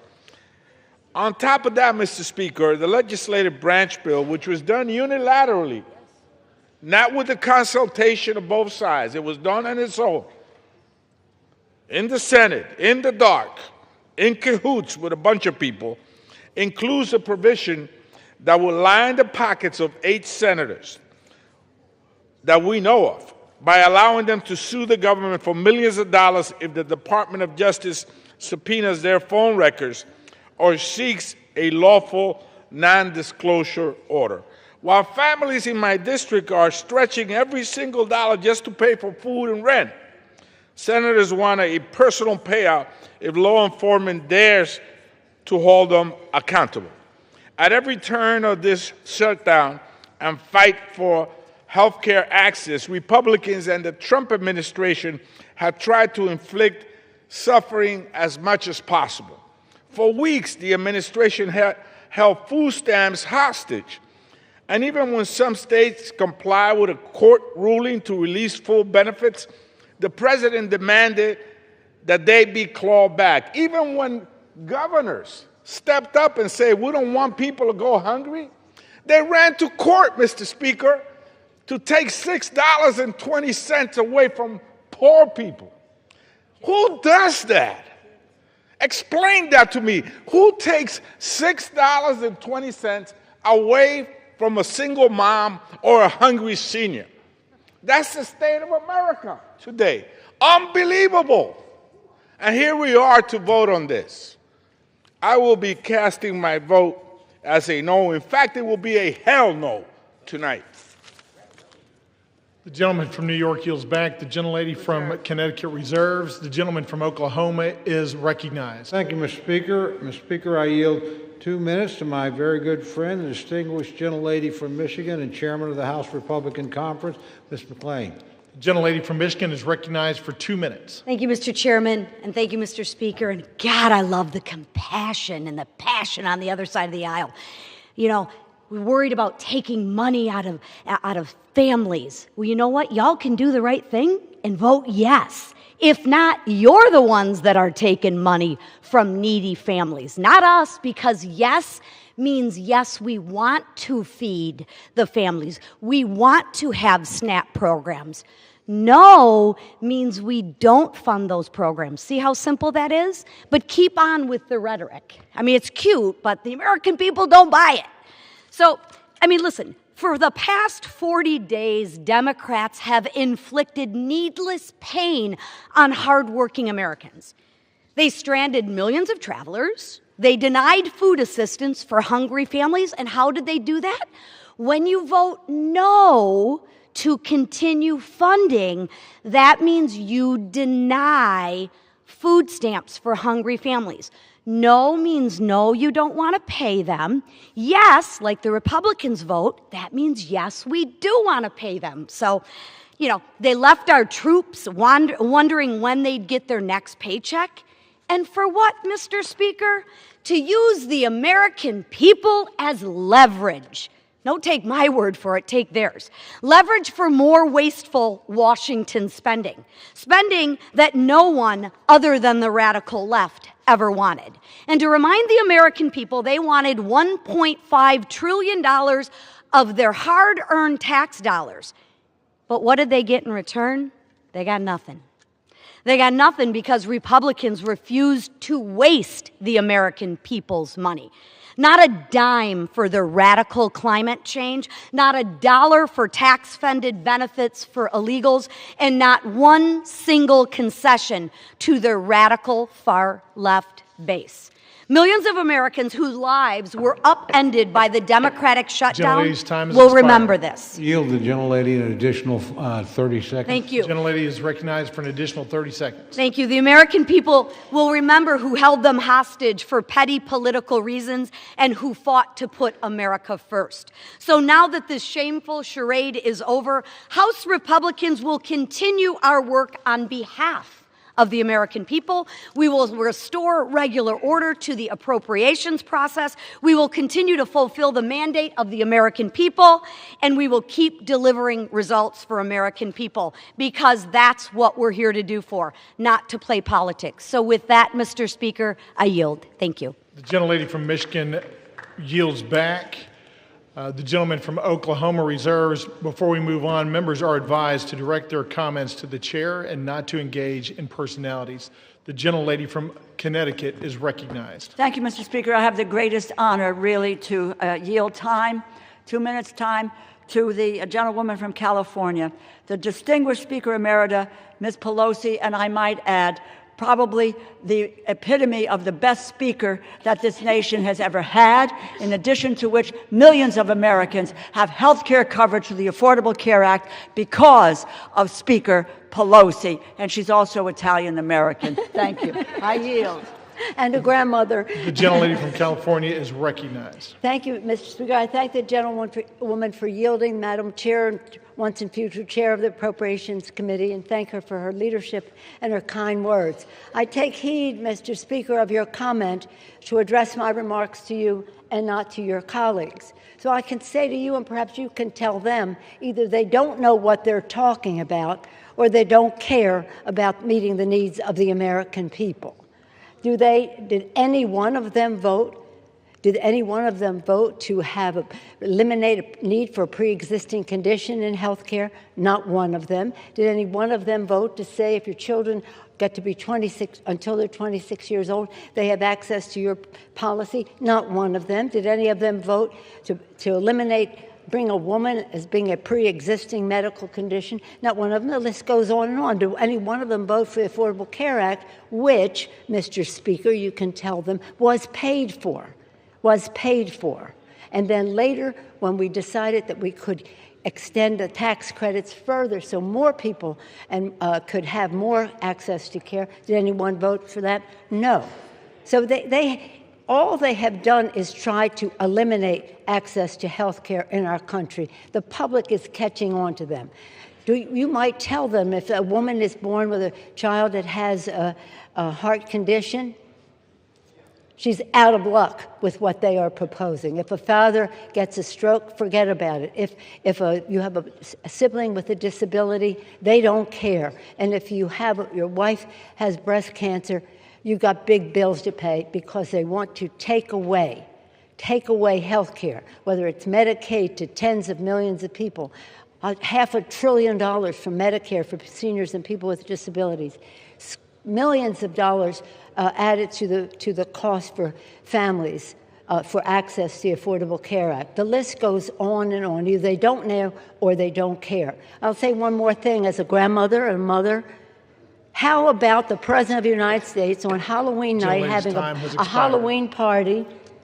Halloween party and saying to the Supreme Court, please don't make me feed the children or the poor people in our country. Going to the Supreme Court for that means cruelty is not even comes close to the word that is needed for that kind of behavior. The worst president for children America has ever seen. I yield back. The gentlelady from California yields back. The gentlelady from Connecticut reserves. The gentleman from Oklahoma is recognized. Thank you, Mr. Speaker. Mr. Speaker, I yield 2 minutes to my very good friend, distinguished gentleman from West Virginia and member of the Legislative Branch Subcommittee and Committee of Appropriations, Mr. Moore. The gentleman from West Virginia is recognized for 2 minutes.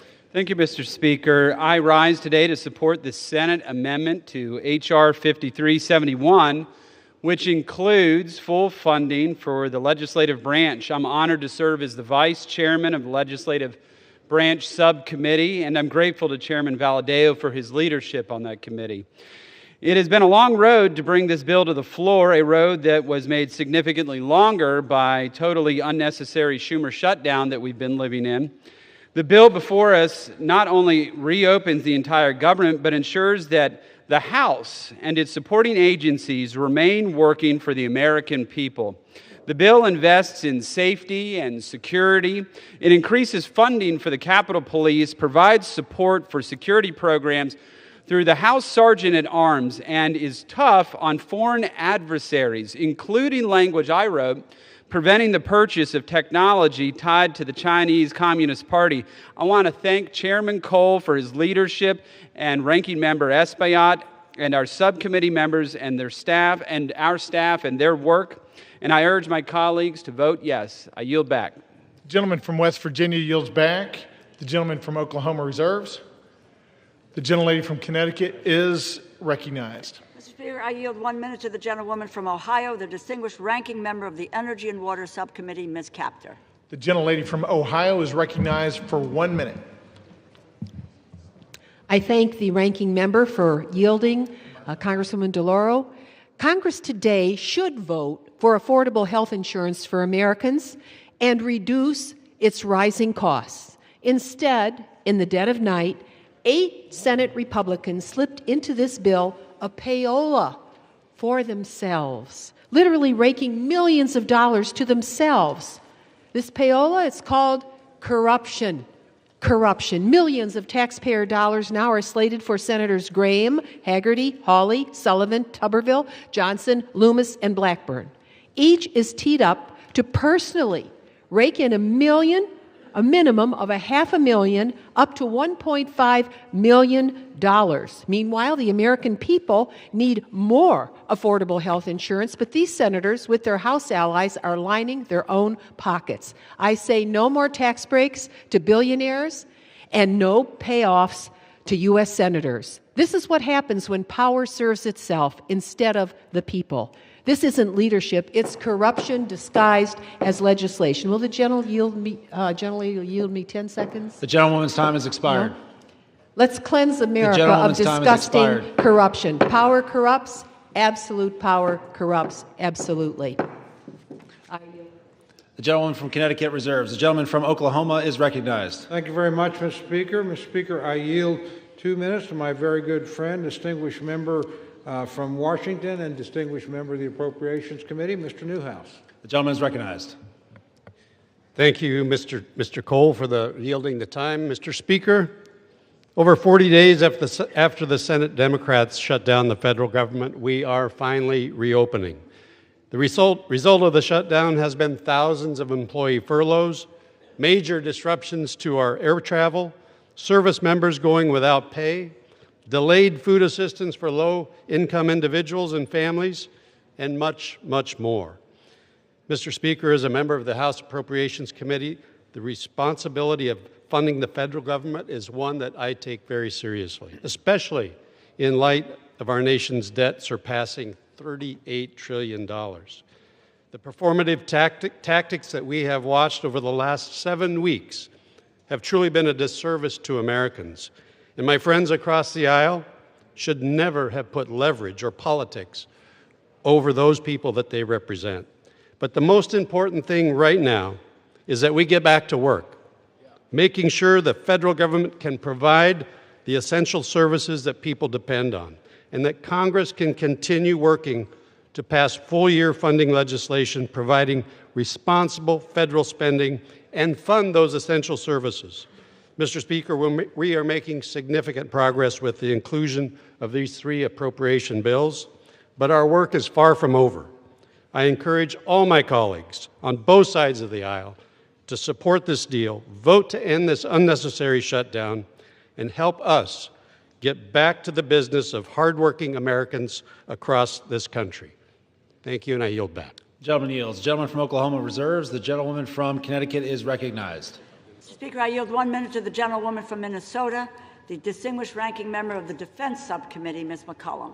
The gentlewoman is recognized. Mr. Speaker, Donald Trump and Republicans control the entire government. For 42 days, Republicans shut it down. Why? Because they refuse to extend tax credits to help millions of Americans afford their health care. And if that wasn't bad enough, President Trump even withheld food assistance during the shutdown. Hunger should never be used as a weapon. The CR continues the Republican health care crisis. The Speaker's already said he won't hold a vote to extend the Affordable Care Act tax credits to reduce health care costs for Americans. So now my constituents are going to have to choose between heating their homes, feeding their families, or taking their children to the doctor. It's a terrible deal for the American people. Americans deserve an open and transparent government that works for them. They deserve access to affordable health care, nutritious food for their families. And that's what Democrats are fighting for.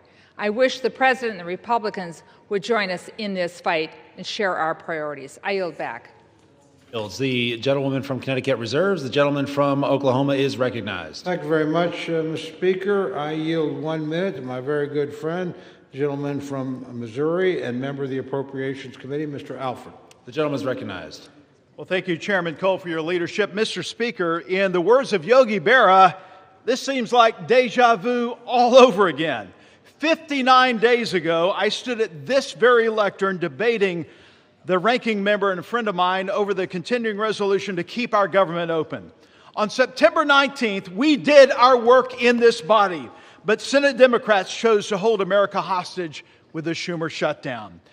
Democrats in Congress, including the minority whip, shamefully admitted they were using the misery they inflicted on the American people as leverage to achieve their leftist wish list of demands, slowly twisting the heads of the American people in a vice.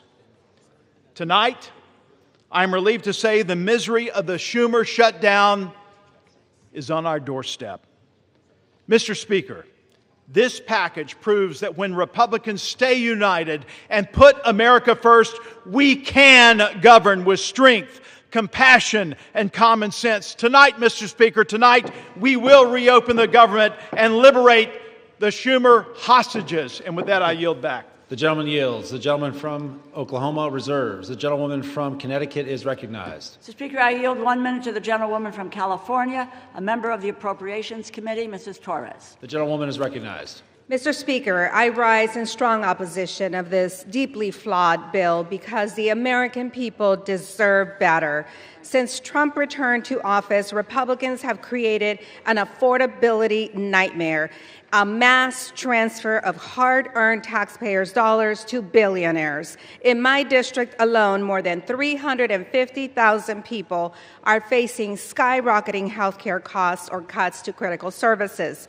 Republicans shut down the government instead of finding bipartisan solutions to keep care affordable and took a 7-week paid hiatus, during doubling health care costs for working families, cutting off food assistance right before Thanksgiving, and letting Trump spend his holidays pardoning insurrectionists, enriching billionaires, cozying up to dictators, and building himself a new ballroom, all while taking food away from families in need. And now Senate Republicans want to reward themselves with a taxpayer-funded handout. Shameful, shameful, shameful. House Republicans should be here doing their jobs, not making life harder for working families. I urge a no vote. Members are advised to direct their comments to the chair and not to engage in personalities toward the president. The gentlewoman from Connecticut reserves. The gentleman from Oklahoma is recognized. Thank you, Mr. Speaker. Mr. Speaker, I yield 1 minute to my very good friend, distinguished gentleman from Texas and chairman of the House Budget Committee, Mr. Arrington. The gentleman is recognized.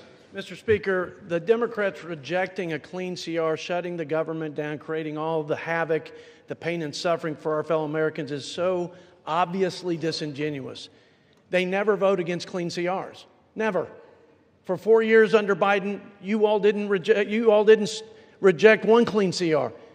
Chuck Schumer, in 44 years, never rejected a clean CR. So, Mr. Speaker, what's it about? They say policy. They put forward a proposal, Mr. Chairman. They said it's about health care for illegals. They repeal work requirements for able-bodied adults. That's an 80-20 issue in this country. They put forward a spending bill of $1.5 trillion. That's twice the discretionary budget. Mr. Chairman, they'd be spending more money than we've ever spent outside of COVID. That's their counter-proposal. It's not only disingenuous, it's unserious. So what's it about? It's about politics. It's about resisting and fighting and undermining Donald Trump. But here's the deal. They're not fighting and resisting Donald Trump. They're undermining the will of the American people that gave Trump the presidency. Yield the gentleman an additional 15 seconds. The gentleman is recognized. They undermined the will of the people who overwhelmingly elected President Trump and gave him the mandate of the America First agenda. So you're not resisting us. You're posturing and placating the radical left. And you are holding back what the American people wanted, and that was a new direction for this country. I yield back. Members are reminded to please direct their comments only to the chair. The gentleman from Oklahoma reserves. The gentlewoman from Connecticut is recognized. Mr. Speaker, I yield 1 minute to the gentleman from New Jersey, the distinguished ranking member of the Energy and Commerce Committee, Mr. Pallone. The gentleman is recognized. Thank you, Mr. Speaker. I want my colleagues to understand that when the Affordable Care Act was adopted, it was adopted for middle-class people who could not afford health insurance. They had no other option. They had nowhere to go. You just would end up without health insurance. I have constituents coming to me now crying because their insurance is going from $500 a month to $1,500 a month. That's an increase of $1,000 a month. Who can afford that? No one in the middle class. At the end of 2024, last year, during a Democratic administration, the number of insured Americans was at a record high of about 95%. Democrats worked for that. Then Trump comes in, the Republicans come in with their big, ugly bill, and they make cuts to Medicaid, cuts to hospitals and nursing homes, and no funding to extend the ACA tax credits. So what's going to happen? More and more people will have no health insurance. That's the bottom line. They will not have health insurance, and the Republicans don't seem to care. But I want you to know that the Democrats care and will continue to fight for you.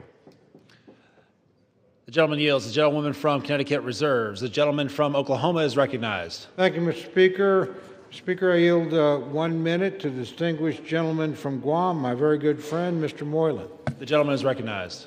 Thank you to my friend from Oklahoma. Mr. Speaker, Guam is home to 3,372 federal employees, more than 43,000 SNAP recipients, and over 9,000 WIC recipients, and more than 20,000 veterans, all of whom have been impacted by this shutdown. If we continue to put politics over our country, my constituents will continue to suffer. Simply put, this gets us back on track, ensures funding for those who need it is in place, and turns the lights back on.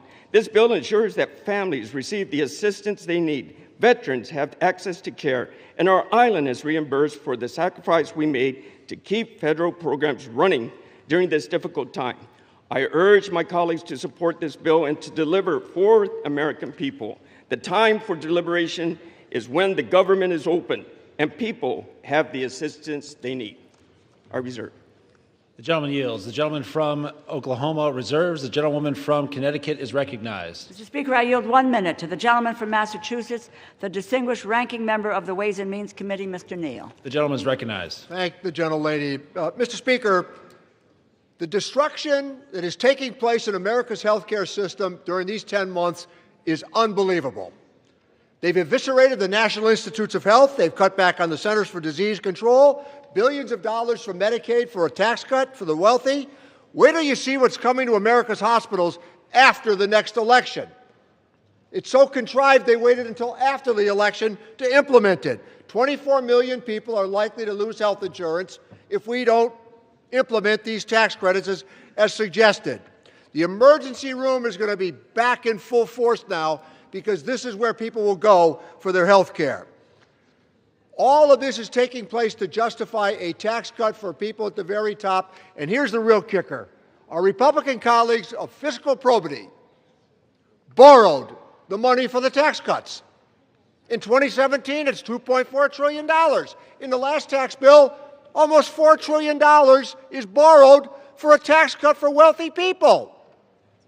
Whatever happened to the fiscal soundness that the Republican Party used to lecture everybody on? And I yield back the balance of my time. The gentleman yields. The gentlewoman from Connecticut reserves. The gentleman from Oklahoma is recognized. Thank you very much, Mr. Speaker. Mr. Speaker, I yield 1 minute to my very good friend, the distinguished gentleman from Pennsylvania, Mr. Muser. The gentleman is recognized. I thank Chairman Cole for his leadership. Mr. Speaker, if this were a library, we would have the fiction side over there and the nonfiction side over here. The only thing that's not fiction, however, is their consistent criticism of the healthcare system known as Obamacare that they created. That's what this fight seems to be about. And that's the one end of things that is truthful.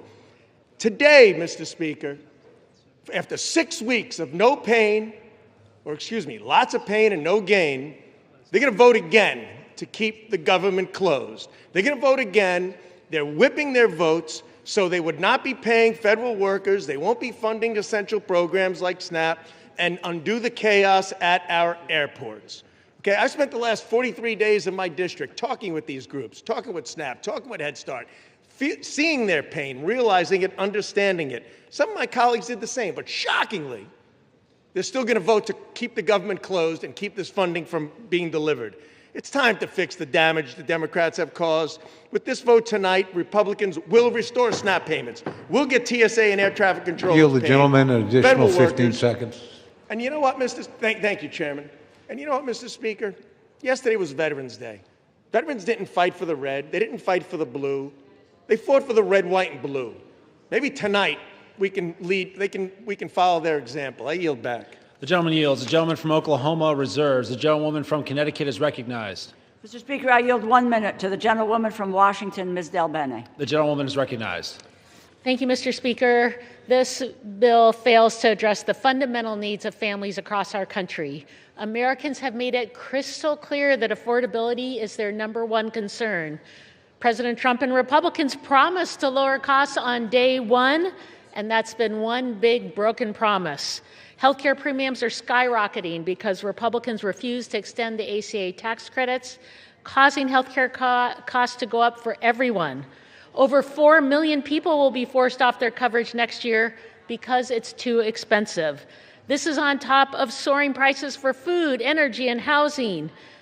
It's unacceptable for the wealthiest nation in the world. Republicans who say they support affordable health care should be standing up for their constituents rather than following in line behind President Trump. I'm going to keep fighting for affordable health care and lower costs. The American people deserve better. I yield back. The gentlewoman yields. The gentlewoman from Connecticut reserves. The gentleman from Oklahoma is recognized. Thank you very much, Mr. Speaker. Mr. Speaker, I yield 90 seconds to my very good friend, the distinguished gentleman from Texas, Mr. Gooden. The gentleman is recognized. Thank you, Mr. Speaker. Throughout this sham and shame of a shutdown, we've heard so many lies from the Democrats. And over the last 45 days, and especially the last 45 minutes, I've heard them say this is an evil bill. Republicans don't care about the disabled. Trump is the worst president in history for children. They've said that Republicans are to blame for the fentanyl crisis. Republicans shouldn't take photos with veterans. January 6th, of course they mentioned that. Republicans are corrupt, and they've said that Republicans are starving kids. What they haven't said is the one thing that this bill does, which is open up the government. Not one Democrat is getting up here saying this bill opens the government. So let me remind them and my colleagues and the American people, this bill opens the government tonight. And the American people have Republicans to thank for ending this shutdown and opening the government. I urge a yes vote. I am proud to vote yes. And I am so disappointed in my Democratic colleagues because for the life of me, throughout my time in the House, I've heard them talk about how wonderful it is to keep the government open and that a shutdown is so bad and can never happen. And tonight they won't even admit that this bill opens the government and this is what we need for this country tonight. So I urge a yes vote and I yield back. The gentleman yields. The gentleman from Oklahoma reserves. The gentlewoman from Connecticut is recognized. Mr. Speaker, I yield 1 minute to the gentlewoman from California, Ms. Barragan. The gentlewoman is recognized. Thank you, Mr. Speaker. I oppose the Republican spending bill that makes health care more expensive for hardworking Americans. While Republicans were on their 7-week-plus vacation, all our constituents were receiving notices of premium increases.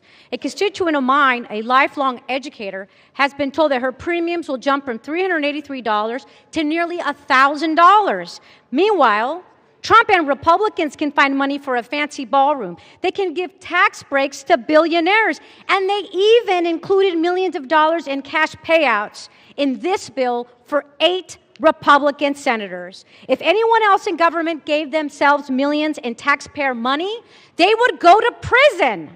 But for Americans trying to afford health care, not $1 in tax credits. House Democrats are united against this corrupt bill and will keep fighting to protect America's health care. I urge my colleagues to reject this bill. I yield back.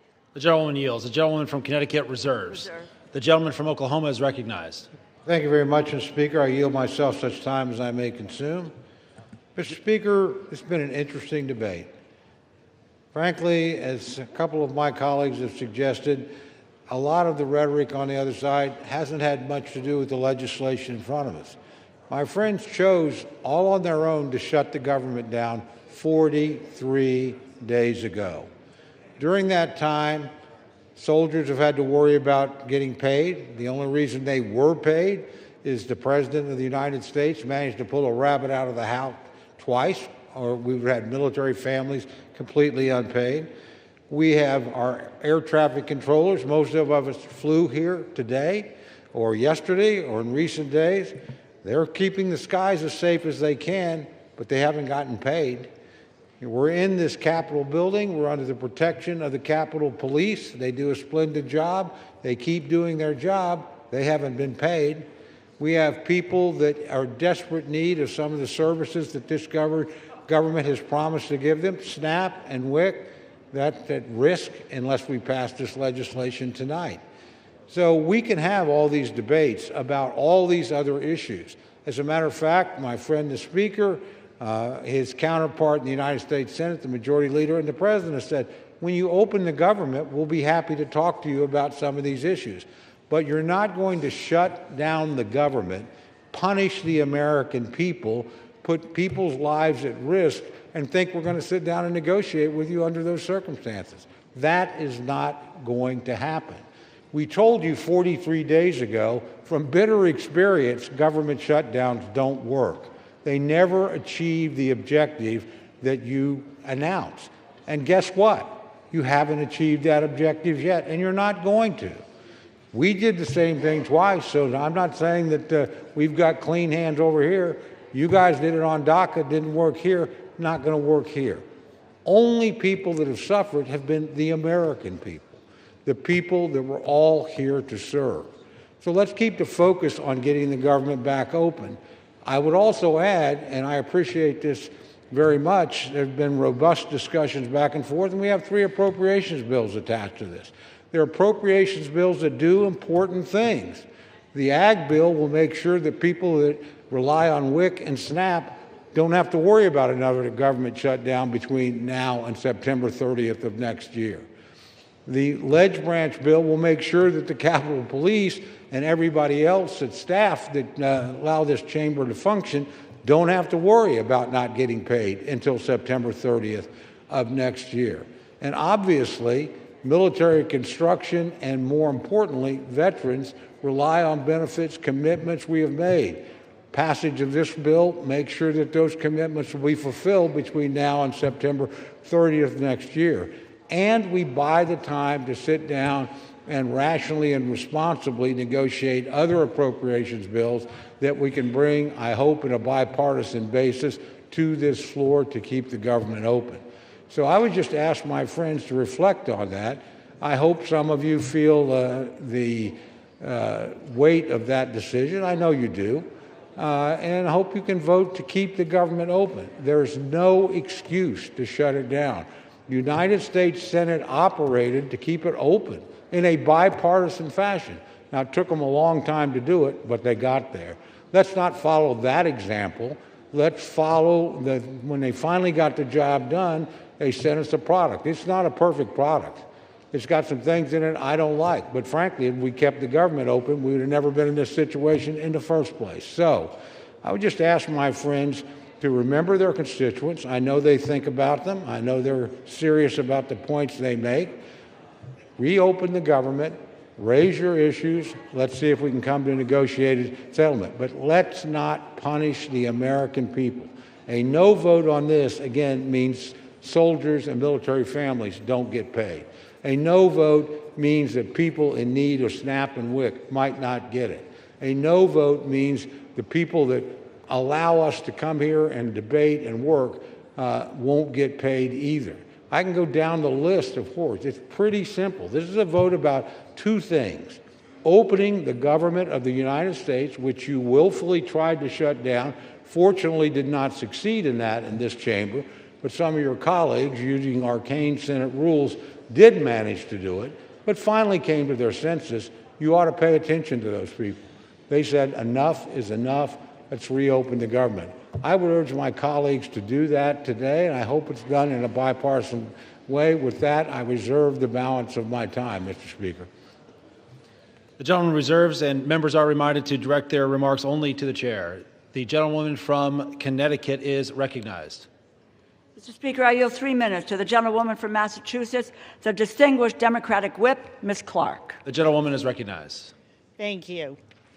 Donald Trump said the cost of living crisis is fake news, a con job by the Democrats. Mr. Speaker, 60% of Americans can't afford a basic quality of life. 45% have had to skip a doctor's appointment or a prescription because they can't afford it. 41% are living with medical debt. The American people are simply not making it. Not only is that crisis real, it is a crisis that Republicans promised to solve. Voters believe them.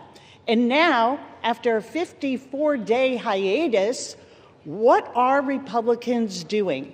They're voting to raise the cost of living. They're voting to make it even harder to get by. Not by some marginal amount. They are doubling, tripling, and quadrupling monthly premiums. And what's the defense? They are looking people in the eye and flat out gaslighting them. Costs aren't up, costs are down. Trump says, I don't want to hear about the affordability. Well, get used to hearing about it. You're going to hear about it a lot because people are feeling it every single day. People can't make rent. They can't afford their prescriptions. They can't afford to take their kid to a doctor. They can't find childcare, and when they find it, they can't afford that either. Grocery and utility bills are spiking. This is the crisis of our time, and it's about to get exponentially worse because the GOP's craven allegiance to billionaires over working people. The cost of living crisis is not fake news. It's not a perception issue. It is daily life for the people that we all represent. So let's do something about it. Let's reject this budget. Let's stop the healthcare cuts. Let's stop the premium hikes. Let's stop the hospital closures. And let's stop the billionaire giveaways. I yield back. The gentlewoman yields. The gentlewoman from Connecticut reserves. The gentleman from Oklahoma is recognized. Thank you, Mr. Speaker. I reserve. The gentleman reserves. The gentlewoman from Connecticut is recognized. Mr. Speaker, this bill fails to prevent health care costs from skyrocketing. It fails to address the crisis of affordability. It fails to keep our promise to veterans. It provides a $1 million jackpot to 8 senators. It fails to protect Congress's power of the purse. I encourage my colleagues to vote no, and I have the honor of yielding 1 minute to the gentleman from New York, our distinguished Democratic leader, Mr. Hakeem Jeffries. The gentleman is recognized. Thank you, Mr. Speaker, and I thank the distinguished gentlelady, the top Democrat on the House Appropriations Committee, for yielding and for her steadfast leadership on behalf of working families, hard-working American taxpayers in the great state of Connecticut and all across America. Mr. Speaker, I rise today in strong opposition to this woefully inadequate spending bill that fails to decisively address the Republican health care crisis and fails to extend the Affordable Care Act tax credits for tens of millions of Americans. Mr. Speaker, before I say anything further, let me say to our men and women in uniform, to our active duty troops, to our hardworking federal employees, to our civil servants, to our TSA agents, to our Capitol Police, to our staff here in the House of Representatives, to our air traffic controllers, thank you for your service. Thank you for your sacrifice. Thank you for the work that you do on behalf of the American people each and every day. And it's our promise to all of you that we will continue to work hard to make sure that you are treated with the dignity and respect that you deserve. In a year in which the Trump administration has gone after hardworking federal employees relentlessly, including firing more than 200,000 federal employees prior to the start of the Trump Republican shutdown. Republicans control the House, the Senate, and the presidency. Donald Trump and Republicans made the decision to shut the government down, the longest shutdown in American history. Would rather do that than provide health care that's affordable to working class Americans, middle class Americans, and hardworking American taxpayers. All across the country, I'm certain that there are people in America asking the question, where do we go from here? House Democrats have a simple answer. We will continue to fight to lower the high cost of living.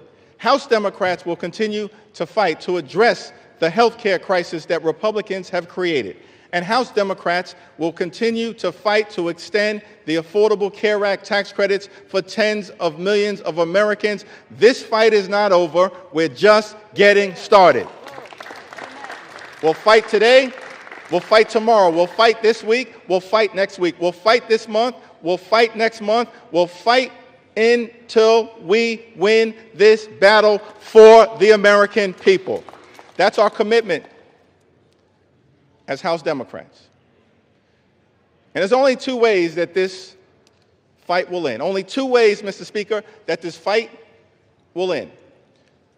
Either Republicans finally decide to extend the Affordable Care Act tax credits this year, or the American people will throw Republicans out of their jobs next year and end the speakership of Donald J. Trump once and for all.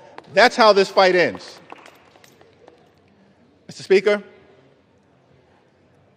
during this painful Trump-Republican shutdown, what we've seen is two different philosophies in terms of how to govern for the American people. The Democratic Party philosophy is clear. We are ready, willing, and able to find bipartisan common ground anytime, any place, to enact spending agreements that actually make life better for the American people. But in order to do that, we need to have partners on the other side of the aisle who are actually willing to find a bipartisan path forward. But what we've seen from Republicans from the very beginning of this presidency is a my way or the highway approach. That's been the Republican philosophy. Jam your extremism down the throats of the American people. That's what we've seen from day one of this presidency. That's the reason why the government has been shut down by Republicans and Donald Trump for the longest period of time in American history. What have we seen from Donald Trump and Republicans during this shutdown?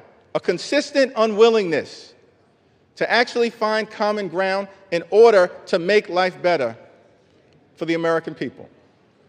Donald Trump, during this shutdown, found the time to play golf week after week after week. Donald Trump found the time to pardon serial fraudsters like George Santos and Rudolph Giuliani. Donald Trump found the time to meet with the Chinese Communist Party. Donald Trump found the time to destroy the East Wing of the White House. Donald Trump found the time to extort $230 million from the Department of Justice so he could line his pockets.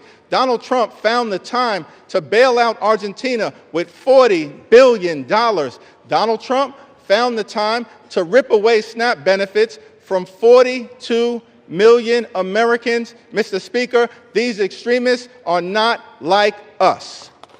They're not like us. They have zero interest in fighting hard to make life better for the American people. Their philosophy, my way or the highway, our response, get lost. We're going to continue to fight hard on behalf of the American people. In the midst of a health care crisis and a cost of living crisis that is very real, despite what Donald Trump, the leader of the Republican Party, has to say. He claims there is no affordability crisis in the United States of America. But why would anyone believe anything that Donald Trump or Republicans have to say on this issue? Because throughout 2024, before the election, Republicans in the House and in the Senate and Donald Trump on the campaign trail spent all of their time saying that costs were going to go down on day one. But costs haven't gone down. Republicans haven't done a damn thing to lower the high cost of living. Costs haven't gone down in this country. Costs have gone up. Inflation is on the way up. Housing costs, out of control. Grocery costs, out of control. Electricity bills, out of control. Healthcare costs, skyrocketing, out of control.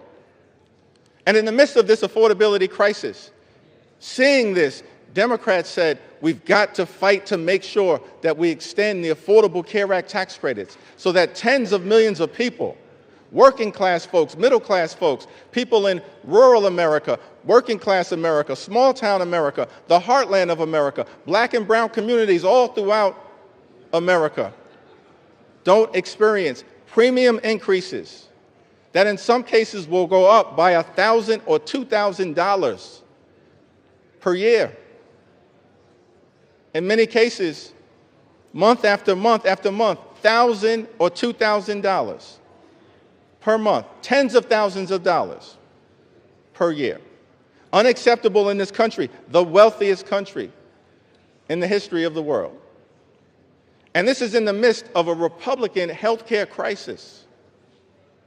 Republicans enacted the largest cut to Medicaid in American history, ripped health insurance away from 14 million Americans. As a result of Republican policies, hospitals, nursing homes, and community-based health centers are closing all across America, including in rural parts of this great country of ours. And now, because of Republican refusal to extend the Affordable Care Act tax credits, tens of millions of Americans are at risk of being unable to afford to go see a doctor when they need one. In this country, the wealthiest country in the history of the world, it can't be the case that health care is simply a privilege for the wealthy, the well-off, and the well-connected. Mr. Speaker, that's the Republican perspective. We believe as Democrats that health care has to be a right, and a right that's affordable and available to every single American in the United States. That's what this fight is all about. And that's what the fight will continue to be about as we move forward. Many of my Republican colleagues have suggested that they want to deal with the health care affordability issue, that they want to address the Republican health care crisis that's devastating people all across this country. Well, we have an opportunity for you to do so. There's a discharge petition connected to legislation that House Democrats have introduced to extend the Affordable Care Act tax credits for 3 years, because we believe that working class Americans, middle class Americans, and everyday Americans deserve the same level of certainty that Republicans always provide to the wealthy, the well-off, and their well-connected donors. Working class Americans deserve that level of certainty. So join us in extending the Affordable Care Act tax credits. It's not too late. We're in the midst of open enrollment, but the tax credits expire on December 31st. And we will stay on this issue until we get this issue resolved for everyday Americans. Mr. Speaker, as I close, I've had the opportunity, as many of us do, to serve in the United States Congress with legendary figures, too numerous to mention. Legendary members, of course, Speaker Emerita Nancy Pelosi, Steny Hoyer, the great Jim Clyburn, Maxine Waters, Elijah Cummings, Charlie Rangel, our own Marcy Kaptur, the longest-serving woman in the history of the United States House of Representatives. We've all had the opportunity to serve with legendary members, John Dingell, too numerous to mention. But one can't call that role without calling the name of the great John Lewis. I had the distinct honor of serving with John Lewis for several terms. Many of us here in the House of Representatives did. I'll never forget, on my first day in the Congress, I had the opportunity to meet John Lewis for the first time in person. And he called me over to see him on the House floor, and he just asked me a simple question. He said, "Are you the new guy?" And I said, "Yes, sir. Mr. Lewis, I am. And he said, well, we're colleagues now. You don't have to call me Mr. Lewis. You can call me John. I said, yes, sir, Mr. Lewis, I understand. And then he said to me, you're from Brooklyn, right? Now, Mr. Speaker, I got to be honest, I was tempted to say, Brooklyn is always in the house. But instead, since my mother raised me with some sense, Lenita Jeffries, I said, yes, sir, I'm from Brooklyn. And then he said something to me that I've never forgotten. He said, well, I hear some positive things about you from your predecessor, but Washington, D.C., young man, can be a rough place. So I don't want you to get into any trouble unless it's good trouble. And I just wanted to stop by on the House floor to make sure it was clear to the American people that the spirit of John Lewis lives amongst House Democrats, and we will continue to get into good trouble to make their life better. That's our commitment to every single American all across this country from this day and for every day moving forward. And it was John Lewis who said to us that ours is not the struggle of one day, 1 week, or 1 year. Ours is the struggle of a lifetime, and maybe even many lifetimes. And each one of us in every generation must do our part. Mr. Lewis, we love you. We were blessed by our opportunity to serve with you, and House Democrats are here to do our part. We're in this fight until we win this fight for the American people. I yield back.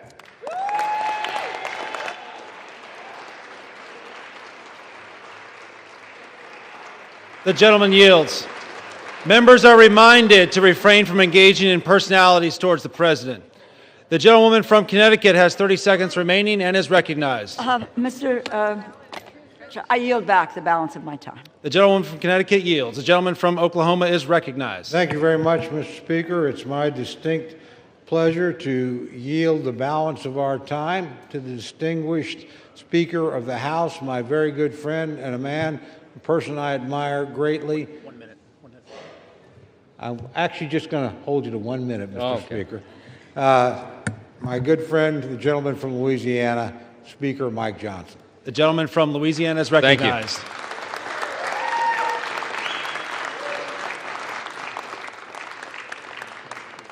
I want to thank my friend Chairman Cole's done an extraordinary job in this process. And Mr. Speaker, we all know why we're here. House Democrats voted to shut the government down. It was 54 days ago when we had that vote, September 19th. And since that time, Senate Democrats have voted 14 times to close the government. Republicans voted a collective 15 times to open the government for the people, and the Democrats voted that many times to close it. And then they admitted, many of them, and we could name them here, but I'm not going to take the time, they admitted that they were using the American people as leverage in this political game. They knew that it would cause pain, and they did it anyway.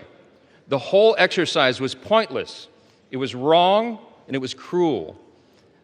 In mere moments, I want you to watch the board. They're going to do it again. I'm going to guess for you that most of our Democrat colleagues are going to vote again to close the government, again to take food out of the mouths of families that need it, again to deny pay to federal employees, again to stall flights and cancel airlines and do all the rest that they've done.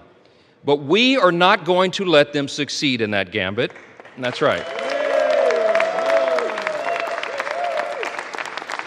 While the Democrats keep voting to shut the government down, Republicans are going to vote to open it back up. And with that, we're going to get the American government running again and working for the people as they deserve. I'm going to close with this. You know, as Speaker, you have the ability to talk as long as you want, but I'm not going to do that tonight. We're not going to waste any more time of the people.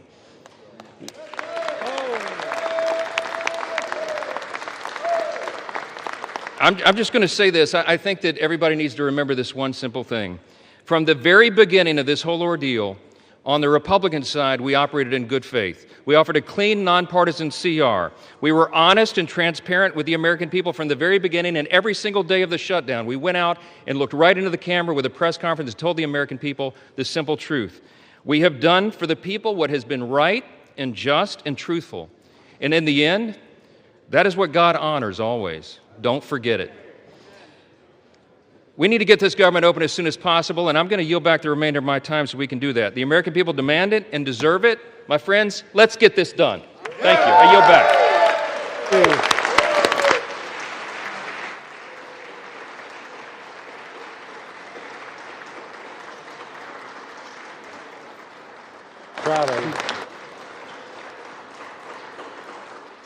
The gentleman yields. The gentleman from Oklahoma has 3 minutes remaining and is recognized. I yield back the balance of my time. The gentleman yields. All time for debate has expired. Pursuant to House Resolution 873, the previous question is ordered. The question is on the motion by the gentleman from Oklahoma, Mr. Cole. All those in favor say aye. Aye. All those opposed say no. No. In the opinion of the chairs, the ayes have it. For what purpose does the gentleman from Connecticut stand? Mr. Speaker, I request the yeas and nays. The yeas and nays are requested. Those favoring a vote by the yeas and nays will rise. A sufficient number having risen, the yeas and nays are ordered. Members will record their votes by electronic device. This is a 15-minute vote.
On this vote, the yeas are 222, the nays are 209. The bill is passed. The motion is adopted.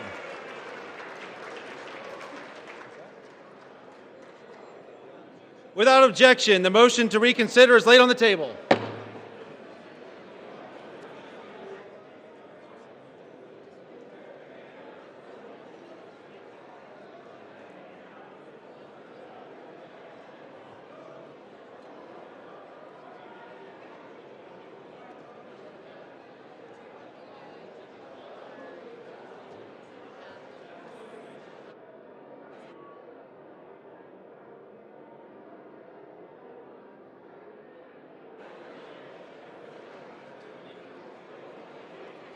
Don't you get the House in order?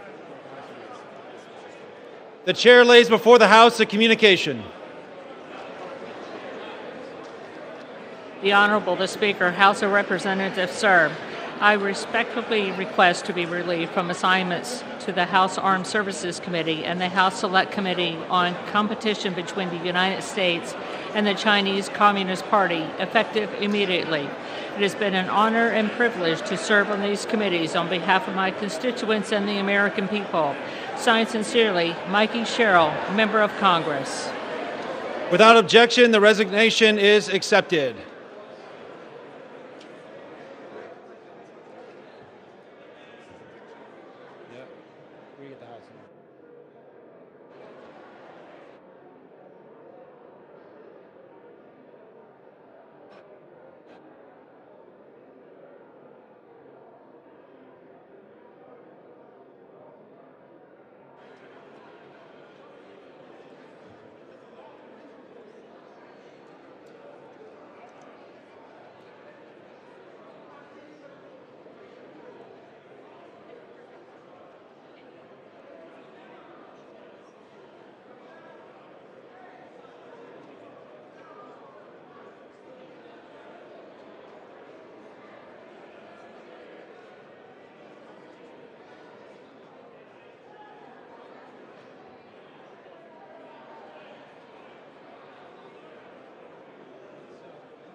The House will be in order. Yeah. Shh. The House will be in order. For what purpose does the gentleman from Kentucky seek recognition? Mr. Speaker, I offer a privileged resolution and ask for its immediate consideration. The clerk will report the resolution. House Resolution 874. Resolved that the House has heard with profound sorrow of the death of the Honorable Richard B. Cheney, a former Vice President of the United States of America. Resolved that the clerk communicate these resolutions to the Senate and transmit a copy thereof to the family of the deceased. Resolved that when the House adjourns today, it adjourn as a further mark of respect to the memory of the deceased.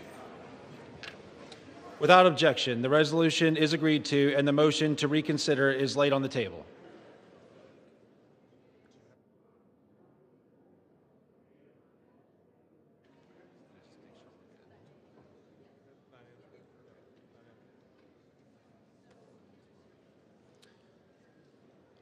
Pursuant to Clause 13 of Rule 1 and House Resolution 874, the House stands adjourned until 9 a.m. tomorrow as a further mark of respect to the memory of the late Honorable Richard B. Cheney.